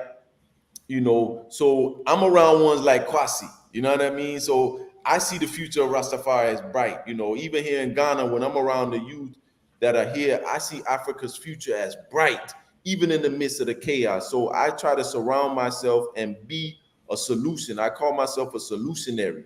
So I just encourage all ones who are listening to this to look for solutions to the challenges that we have, and it's within I. So give thanks again. We look forward to the works on the ground when I can go to the Ras Tafari Indigenous Village, when I can go to Mount Kailash and learn and share and build, and when the item can come to Kazi, same way, and we continue to build on this African redemption. So, you know, much respect to the Judge Match, much respect to the Priest Kailash, much respect to Ras FirstMan, Ras Tafari, blessed love. Perfect love, family. I don't own a Lamborghini. I don't have a Porsche, but I do have the power to make Ras Kailash and Binghi Shawn stay past their bedtime. So that show you, say I have developed my own power. And I mean, because these brethren don't just answer no phone calls for anyone. They don't just come on panels. They don't just do any interviews. So this is my Earth Strong. And I told them, I said, this is my Earth Strong. Please come forward. So the brethren them answer the call. And I really give thanks. FirstMan as well. These are brethren that are hard to, you know, because they're busy. They're working men. They're all farmers too. I was just thinking that all three of the items are farmers at the core that plant food and herbs and things. So it just kind of struck me that these are the brethren that are excelling and that are building the farm, you know, and we're going to be doing a lot on the earth. But Give thanks to each of the item. The item have made I day. This is one of my favorite reasonings that I've had since I've started this project of the Lion Voice Network. Give thanks. I'm so humbled by the item coming on the platform. This is going to go out to the four corners of the earth, and this is going to help us to change the narrative about Rastafari and what to expect of each other and what is capable. And if you're just joining, make sure you go to the beginning and look at the spaces. We showed the spaces. Ita luxury, I'm coining that term. All of these brethren spaces exemplify Ita luxury. That means any 4-star, 5-star accommodation when you go Mount Kailash, when you go Kazi, when you go Rastafari Indigenous Village, you're going to meet that standard. Clean, food, beautiful, you know, presentation, all of these things, the love, the attention to details. This is what we are representing as we move forward, this generation. Why? Because the time has come for the lions to tell our own story. And this is the Lion Voice. Rastafari, blessings, family. Yeah, yeah, man. Irie Earth strong, my brethren. Give thanks. Bless I feel so good. Honorable Priest, blessed. Binghi Shawn. Give thanks. So good.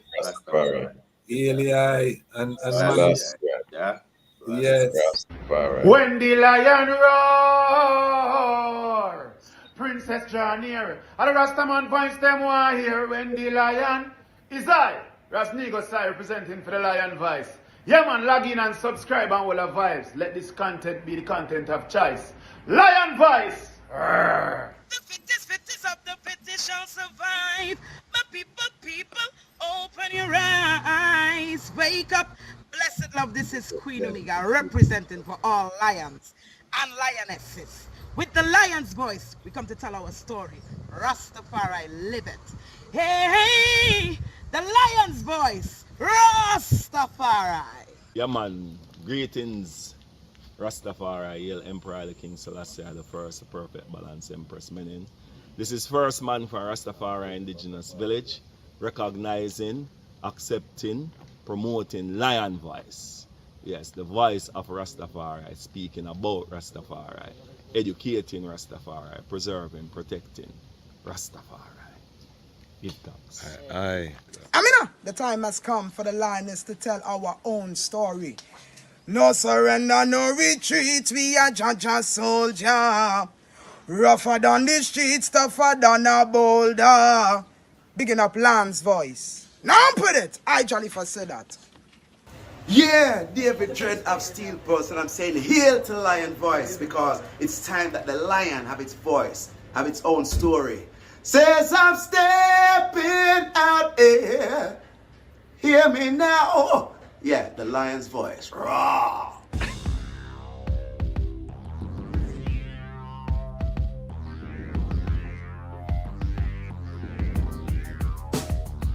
Well, Lion Voice, tell them that's the people first choice. Lion Voice, make the lioness them feel nice. Lion Voice, with the lion cubs we sacrifice. Lion Voice, got to show the people them the life. Lion Voice.